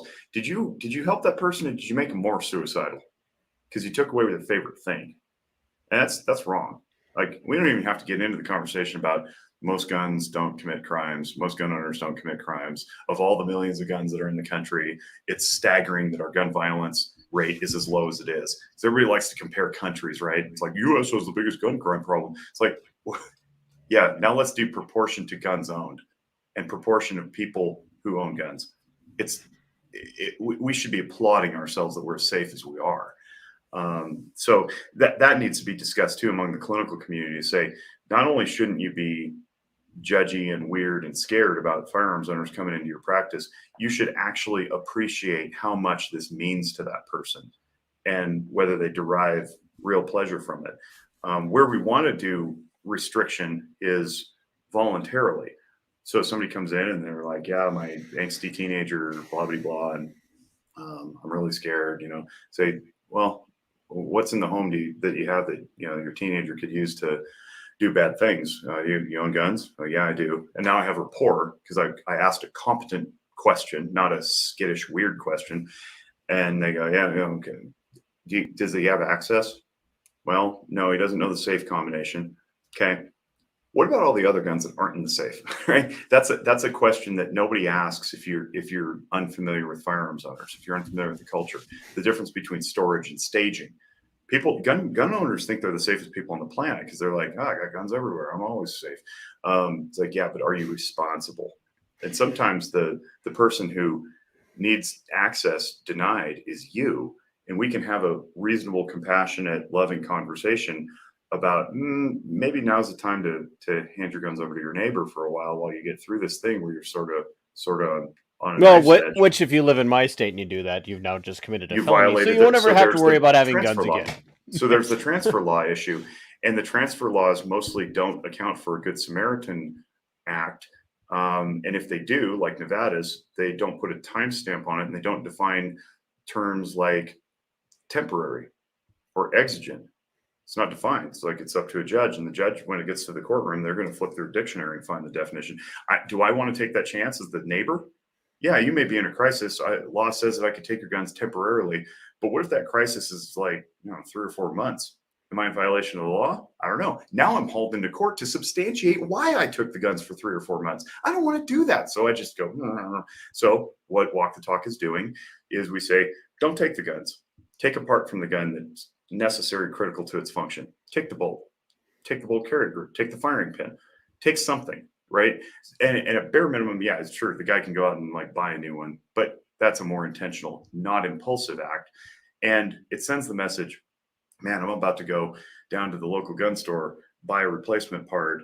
And my neighbor has the replacement part. Do I really want to do this? I'm surrounded by people who love me enough to like put my parts in a baggie and keep me safe for the time being. Responsible, by the way, is something we define as preventing unauthorized access. That's what responsible storage is. You can stage responsibly. I carry concealed, but who's got access to that gun unless they knock me out and take it out from my waist? You can have my gun when you take it from my. Never mind. Yeah. So we're trying to lean toward the voluntary removal in times of need, not leave it up to .gov to tell us through practitioners or neighbors or family members or law enforcement that they get to make the decision. I and my, again, trusted circle of advisors, we need to be communicating with each other. Rob Pincus, by the way, one of our board members, who's a well-known, internationally known firearms instructor. He's got great videos, by the way. If you're listening and you're just sort of gun curious, you're into the whole topic, but you don't know about guns, you think about getting one. Personal Defense Network, which is his organization, they go across the country training. They've got videos. He's got some great videos on YouTube, by the way. Yeah, check them out. But Rob's been great about talking about how we really need to make sure that everybody understands, is on the same page with regard to what we're doing personally. And he's created this thing called Gun Pro Pledge. You can go to gunpropledge.org or .com. And it's you and 2 other people. It's totally anonymous. It's decentralized. Nobody knows. But you download the form, you print it out, you get a couple of buddies, and it's like 3 things. It's like, train well, be responsible, and prevent harm. I'm summarizing. That's my own editorializing there. But basically, it's like you and your buddies commit to this thing that if you're in a critical time, you go to your buddies, and they're going to help you through it. You're also going to train well, and you're going to be responsible in your storage. And I think that's super, super awesome. And people should get on board with this so that we don't need to rely on .gov to tell us what to do and when to do it. Because it's okay. You can call it the state on my channel, Jake, because that's I like .gov because all the email addresses end in that .gov. People, you say the state, it's like capital T, capital S. And it's like the state. My state's great. You'd be surprised. I bet I started doing that at kind of towards the beginning of my show, referring to the state, and they're like, well, but not in my state. I'm like, you don't know what the state is. You clearly haven't read anything by Rothbard or anyone else. Yeah, it's the unelected bureaucrats who are never held accountable, and even the elected bureaucrats who now take all their orders from the unelected ones. Yeah, more often than not. I'm clearly it's 7:14 there. You've had a working dinner, which has been predominantly liquid for you. I did eat before I started. I had some leftover. Is your office in your house? No. I brought dinner to work, knowing I'd be here for a while. Did you tell the wife that, like, I've got this show with this guy I barely know tonight? So if I'm not done by 8, this happens more frequently than you probably realize. And so when I say I've got a podcast, she's like, okay, well, I'll expect you never. It's not that bad, but as you know, you've done this before. It's like, okay, and we're clear, and then we talk for another half hour. But yes, she does know, and my kids are going to be waiting for me. And when I get home, they'll probably ask, Daddy, how's work? How was the podcast? And I'll get to say, I communicated. Work was fine. The podcast was weird. This guy was trying to sell me coffee. It was awkward. But Dad, I could very obviously see how we could turn this into a multi-parted conversation. as you look at your involvement with Walk the Talk and Noggin Notes, which obviously has a little bit more to do in particular with just kind of in particular but broad um, dialogue about mental health and the thought process behind how people deal with things, and even then guns and mental health.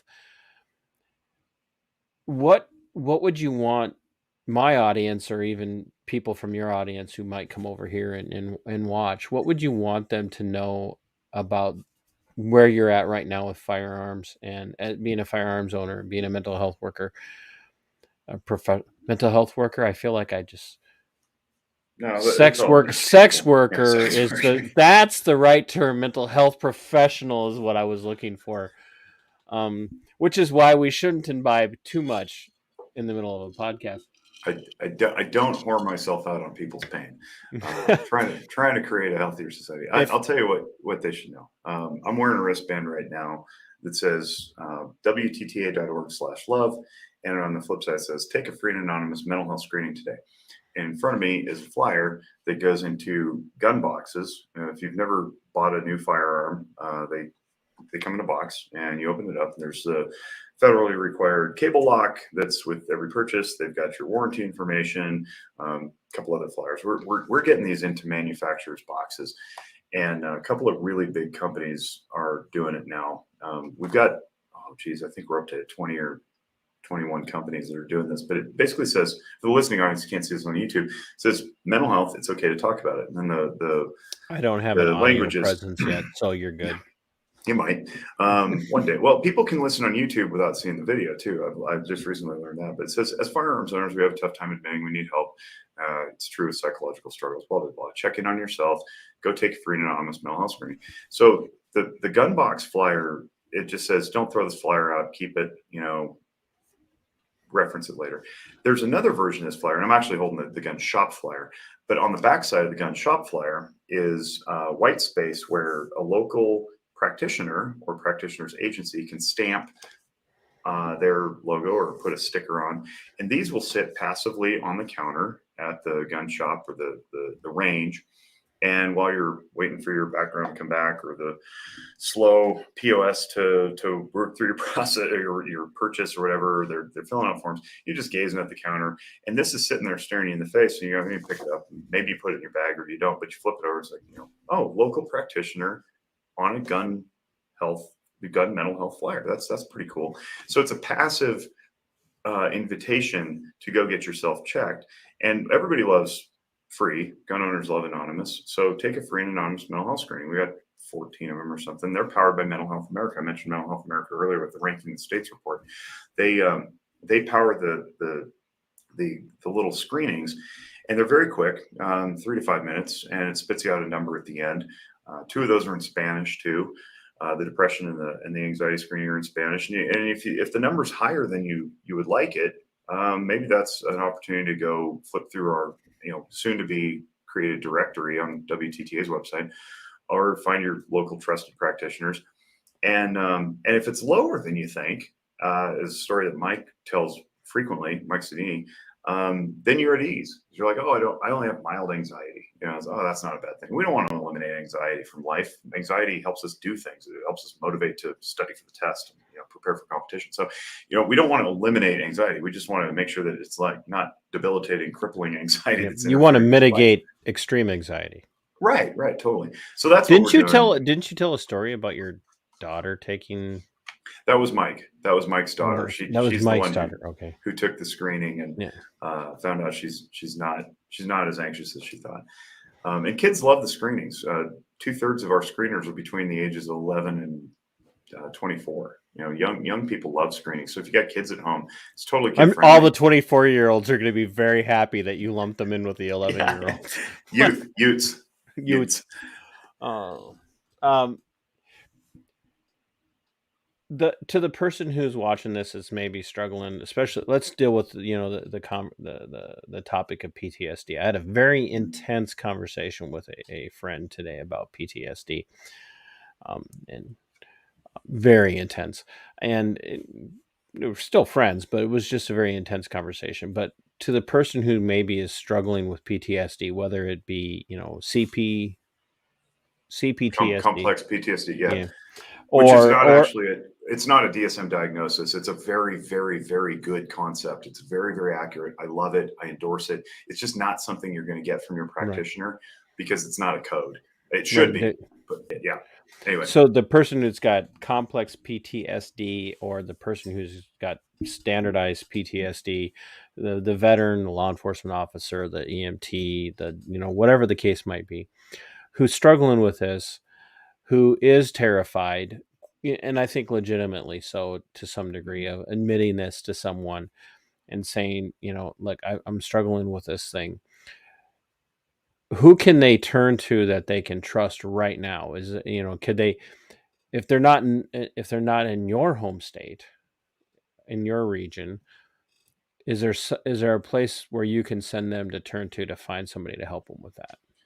that's a question we've been struggling with for quite some time. That's why we want to create the directory across all 50 states, and we don't have it yet, for all the reasons we've discussed. But if I can look straight into the camera and say, it's overcomable, it's not a death sentence. That's where I would start. And then it may be a while before you get to somebody who's cool, right? If you really want care, go search psychologytoday.com has a lot of profiles on there. You search by zip code, it pops up a bunch of people in your area. And if you see things that in their profile or their bio that are little markers that you go, I don't think this person's going to appreciate me, don't go there. If you see somebody who's like, I work with veterans, go there, right? They probably are savvy to that, because we try really hard not to announce ourselves as practicing in a demographic or with a certain technique or modality that we're not trained to do.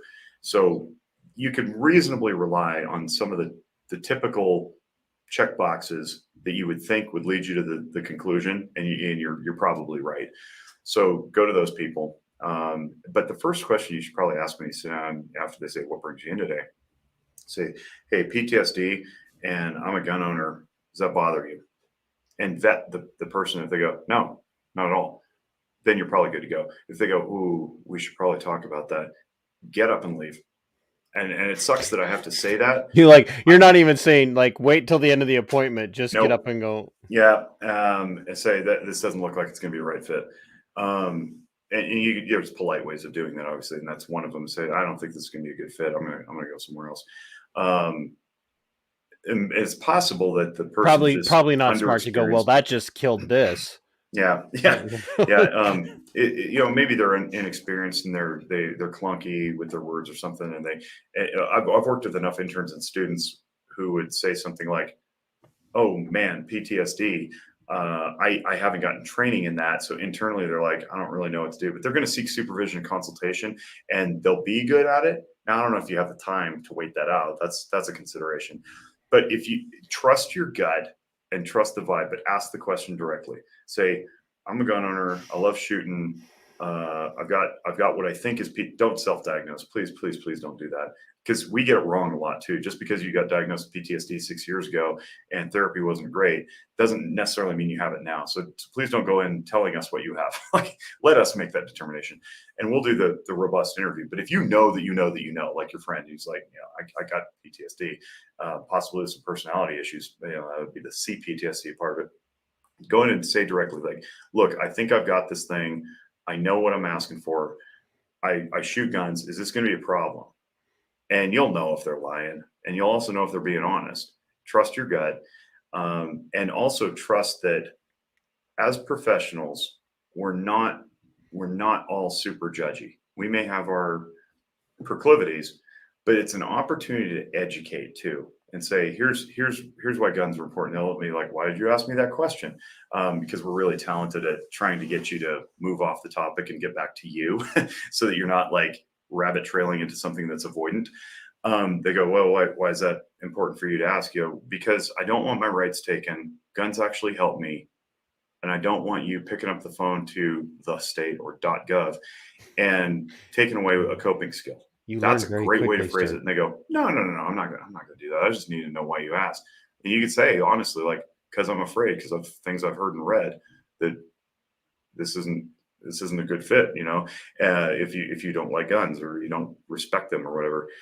And if they say no, I just had to ask because that seems like a weird way to start a session. And then you can move forward, and it's an opportunity to say, this is why this is important to me, and I need to know that I'm going to be heard in your presence. You're not going to like constantly be like gun in the home. Somebody's dangerous. And honestly, let's face it, most people with mental illness don't do violent things. They're more likely to be perpetrated upon than anything. Yeah, But the mental health community, if you want to use that terminology, is far more likely to be victimized than it is to victimize. it is, and the bigger thing you have to worry about is suicide. Honestly, like if the nightmares are so acute and the hypervigilance is so high that they just go, I can't do this anymore. Or what's really bad is when people think of themselves as a burden on their families and others, that they want to take themselves out of life. That's where the conversation should go. They're like, are you suicidal? And then the person would go, no, I'm not suicidal. I just have horrible sleep and I can't stop scanning rooftops since I got back from Afghanistan. That's a real thing. And we go, all right, cool. We can work on that. I don't have to worry about you. I don't have to worry about your guns. Let's work on getting you better sleep. Is because this is and we'll get ready to wrap it up with this. For the person that is dealing with PTSD, whether it be, from deployments or, some sort of stateside situation. Mm-hmm. Even today, it's one of those things of, suck it up. You can't help it. You could do something about it. But you just don't want to. The first, let me interrupt real quick. The first part of that Please statement do. is true. You can do something about it. That something is therapy and all the techniques we offer. The you don't want to is very, very, very wrong. If anybody talks to you like that, fire them. We work for you, remember. You don't work for us. So, like, Well, but I'm we not work for you. necessarily Fire talking me. about the mental health profession. I think a Oh, yeah. broad section of the world, which leads to a lot Yeah. of the stigma with it, is, the conversation today was like, well, I had so and so and so and so and so and so that, fought in World War I, World War II, and whatnot, and they were fine. And I'm like, were No, they? they weren't. No, they weren't. No chance. You don't get to see behind the scenes. We weren't there. We weren't in their families. We weren't seeing the dishes flying across the room at the spouse. We weren't seeing them sitting bolt upright in the middle of bed screaming. We didn't see that, right? All we saw was loving old grandpa who, worked to the bone and, provided a life for his wife and kids. And now I'm here. We don't know. So don't draw that conclusion. It used to be called shell shock, right? And we didn't know how to explain it. My friend's gonna watch this and go, "You set this up," and I didn't. I did not. I'm No, telling you right now. You know who you are when you Okay. watch this. I did not tell Jake to bring up shell shock. It's true. What we do have is an emerging set of evidence that suggests that PTSD is not D. It's not post-traumatic stress disorder. It's post-traumatic stress injury, and it should be an I, and it should be treated as a medical condition, not a mental health condition. There are certain mental health techniques that can help alleviate PTSD, like EMDR, eye movement desensitization and reprogramming, EMDR. Heard a That's lot a great of really way to good treat. things about it. Yep. But there's great emerging evidence on using psychedelics too, MDMA in particular, but also Sign me up. ayahuasca, psilocybin. They're not FDA approved. They're still scheduled wrong in the DEA. Well, the FDA approved poison for cancer, so. Well, yeah, they approved a lot of things they shouldn't have recently, but here's where I'm going with this. There's a 100-and-something-year-old technology called the stellate ganglion block, where they shoot a little medicine in your neck, and it basically reboots your amygdala and it reboots your limbic system so that you don't have the hypervigilance. And listen to Shauna Springer on our Guns and Mental Health podcast talk about this. She works in that realm very, very deeply, and she's got a couple of great books out talking about PTSD. She works a lot with veterans, but it's PTSD. People have this wrong conceptualization about PTSD only happens to combat vets. It's like, no, it doesn't. And not all combat vets have PTSD, by the way. That's another misconception. But the stellate ganglion block, unfortunately, it's not covered by insurance. Shock, shock. And it's only administered in a few places. But if you go to Stella Center, STLLA Center.com or org, I can't remember, or net, Stella Center, stellate ganglion block. They shoot it into the base of your neck, base of your brain, and something crazy like 80-something% of the time it works on the first try. Upon second administration, it's like 94%. It's really high. The problem with that is that even though you've alleviated some of the neurological symptoms, you still have behavioral patterns in your life that you need to change. And that's where therapy comes in handy, because a lot of the people you've been hanging around with, maybe the relationships you've had, they're, illness attracts illness. And if you're married to somebody who's super mentally ill and you're super mentally ill, and then all of a sudden you're not mentally ill, you're like, whoa, this is not a good situation. You're nuts. Yeah. Like, we need to, what is this relationship? Yeah. Well, for BPD and clinical narcissists and narcissistic personality disorder individuals are very much attracted to one another. They are. It's like a yin and a yang. The gaslighting and the accusatory and the blame shifting and the cycle of abuse. And that's very common even within, people with PTSD. Yes, it is. Very, very good. That's where we get the C of PTSD.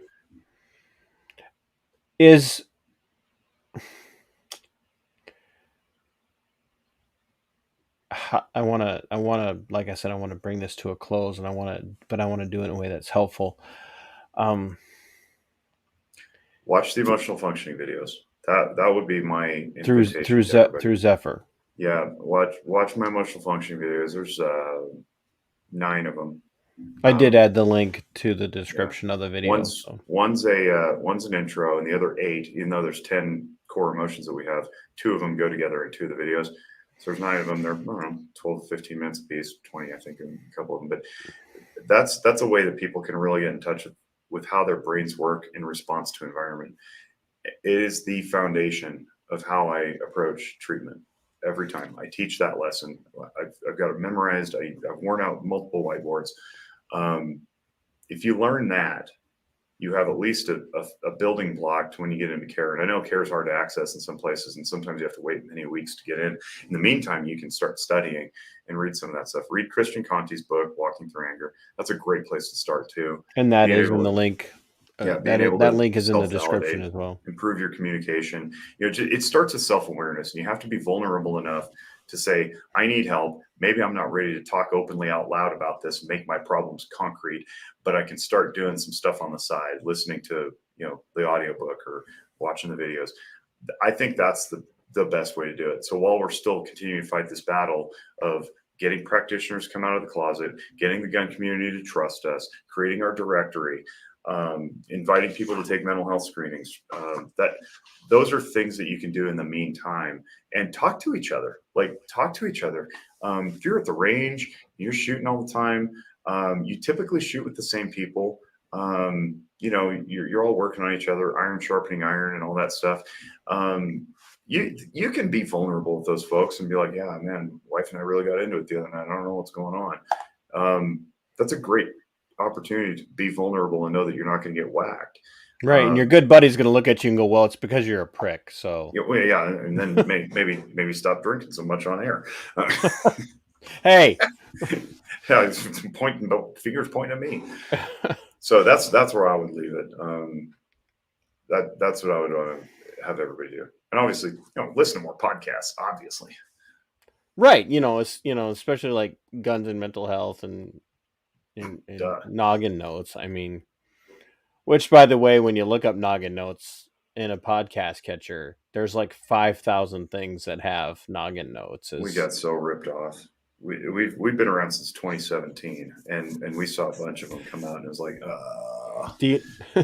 mine's got a green and purple brain and pink. It's the OG. It does, but it's actually the crossover, but the intentionality of both shows is very strong. Jake, I can't thank you enough for being willing to put yourself out there, because it is, this, it's your career field.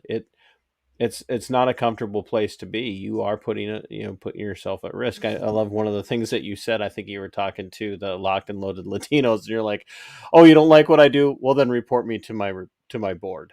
Good luck with Yeah. that." Yeah. Because they already know where you stand, and nothing that you believe is a disqualifying. Well, not yet. It doesn't Shouldn't be. disqualify you. It There's doesn't. more stuff coming. Yeah, it's true though. Like I Did you appreciate you hear having him? me. He mentioned psychedelics. That's Yeah. Yeah, I appreciate you having me. Thanks for the platform. I'm always oh happy to share this stuff publicly because it matters and it's necessary. And if you happen to be somebody who runs an organization, you think you need some corporate training on this stuff, I do that. I'll fly to wherever you are.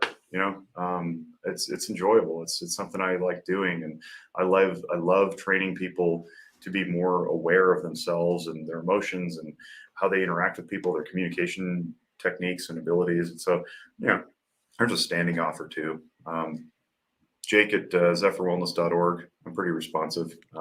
he is, unless he's camping. Just Jake Wisk on Twitter, JakeWsk. Whatever for whatever. I didn't put I literally didn't put it in there because every time I listen to you, you're like, I need to stay off of social media. It's my only platform really. I mean, I'm on Instagram, but I never go on it. It's just kind of scroll sometimes to catch up. But one of the things I listen to is like, I don't need to go on Twitter, and I could get my news everywhere else, but then I'm like communicating you half the time with Twitter. So I know it's okay. You're not like dragging me into somewhere I wasn't already going to be. No, well, tonight I drug you into this where you weren't. I wasn't going to be here tonight. I was going to be home eating dinner and watching the Giants lose. Sounds like you might need some counseling. So just till the end of the season. Which, if you're a Twins fan, comes very quickly. Which happens in June. The Justin Morneau thing. That was the beginning of the end. I don't even pay attention, and I was aware that there was some sort of debacle going on this year. So, I did not miss that. So, anyway, thank you. I appreciate it. Thanks for your time, and I can guarantee you that I'm going to be listening more, and I'm going to be pointing my audience as all 10 of them. I'm going to be pointing them in that direction because I think this is a very important conversation for people to be having, especially in this day and age where, let's just be honest, every gun owner in a blue state, especially right now, is literally terrified that someone in their family is going to get pissed off at them and to report them for having guns. And it's a very valid concern, especially when you've got somebody who literally doesn't have any kind of mental health issue that they really need to be concerned about. And a lot of times these days, it doesn't take an actual diagnosis. And like you said, now the burden of proof is on that person to go after an ex parte. Prove the null. Yeah, to prove the null, to prove that they weren't. Yeah. And so I think it's very helpful for people to know there are people in that mental health profession out there who are on their side, not just because, guns raw, but because it's just another form of stigmatizing mental illness that's not helpful. It's not helpful at all. Yeah. And well, I'm just excited to see you get shadow banned because of this, booted from YouTube. So I had a week and a half, 2 weeks ago, I had somebody on and we talked about something that might have to do with a particular date in November and have to do with integrity and voting. That'll get you fired. And that video made it 5 days before it got deleted, and I got my very first warning strike. So this one won't even come close to that because the closest you came was using the name for the virus. And I forgot to tell you before we started because I didn't think it'd come up. But on my channel, when we talk about the virus, we call it the COOF, COOF. Because the algorithm has not been smart enough to figure out what I'm talking about when I call it the COOF. So, duly noted. Which I got from Carrie, who got it from someone else, but now I've got people like Buck Johnson and others calling it the COOF on their shows. So Carrie's great. I'm going to switch that because that's an analogy I use all the time when I talk about treatment planning. It's like goal, objectives, intervention. It's like you can't invert those, otherwise you don't know where you're going. No, Well, thanks, I bro. really appreciate your time, and I can guarantee you I'm probably going to end up having more questions, and other people are going to watch That's this and fine. You go, know how to reach me. yeah, I do. Well, Yeah. get out of here. Thank you. I'm going to do a close. And, if you decide you need coffee, if you're an addict, My wife is. I drink coffee. I just don't drink it as religiously as she does. So yeah, I'll take coffee. Love coffee. it's good stuff. And I got to name it. So I used to be a coffee nerd. Not anymore. I'm Just I'm follow. just a nerd in general. Get out of here. Thank you, sir. Thanks, man. Appreciate your time. Have a great night. Bye. Bye. Ladies and gentlemen, that's Jake, and I really like what he does. Because coming from an environment where everything you did was always open to the scrutiny of uh, we're watching you, and anything you do could result in you being be sent off to see a psychologist or a psychiatrist or a therapist of some sort. uh, there is a lot of stigma in mental health, and it's a dangerous place for us to find ourselves. And so anything we can do to overcome that is great. And while this doesn't apparently have a lot to do with the normal content of the channel, it definitely is in keeping with the series Monday Night Musings. But I do think it has a lot more to do with the content of the channel than a lot of you would imagine, because they are going to use mental health as a reason to try and take gun owners and paint them out to all be radicals, especially if you don't happen to have the right socio-cultural, socio-political views. And one of the things I want to explore going forward in the future of the show is the Soviet era practice of diagnosing people with what was referred to as sluggish schizophrenia. And I'm probably going to ruin the ability to talk about it, because now that I mentioned sluggish schizophrenia, a bunch of my viewers are going to go look it up. But this was a legitimate tactic by the state, the .gov of the day, in honor of Jake's position on saying .gov. The Soviets created a diagnosis of sluggish schizophrenia, and they labeled every dissonant voice that they could with sluggish schizophrenia. So if you spoke out against the Soviet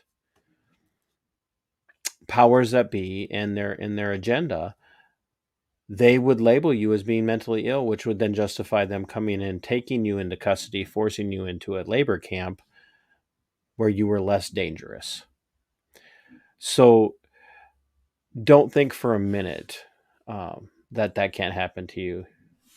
I'm Jake's still off screen watching and sending me private private messages, which is a distraction for you guys. Know I'm like squirrel.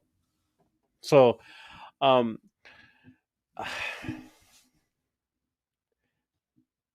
yeah, he's telling me I should contact somebody about.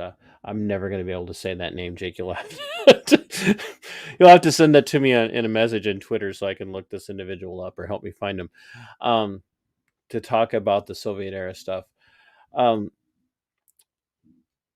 As we look at the direction the United States is heading, we are dealing with an administration right now that is willing to attack their political enemies and label them a certain way. We've got people, whether, no matter what your view on January 6th is, we've got political dissidents still sitting without a trial in solitary confinement.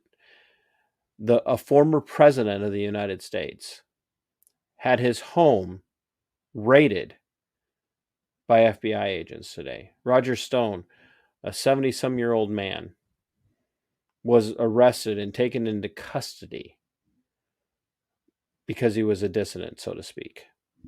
Not saying that in defense of any particular individual.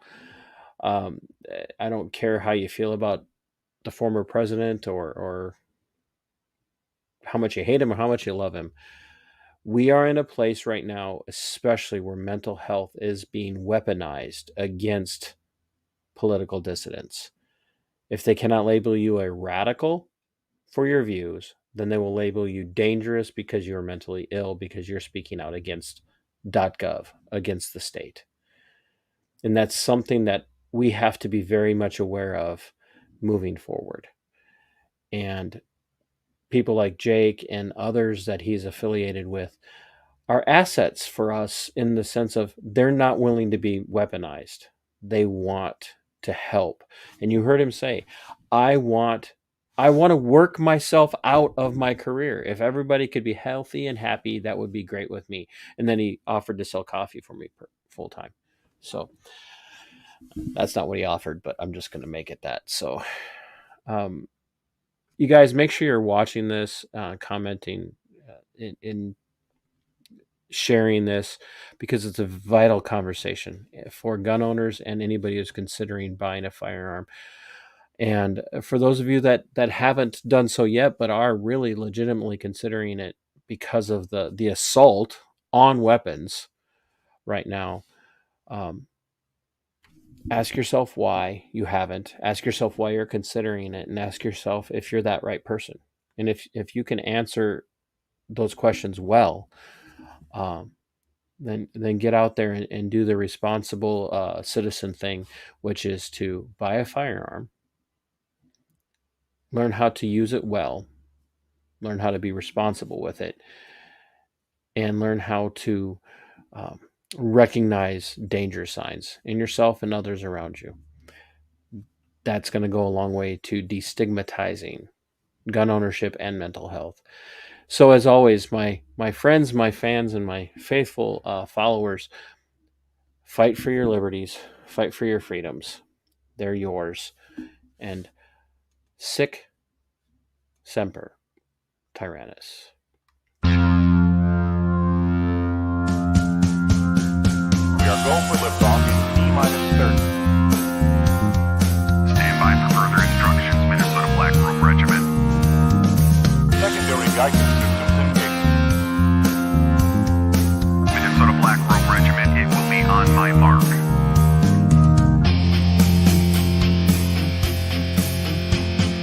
All systems are a go. All systems are a go. Minnesota Black Room Regiment, you are over the target.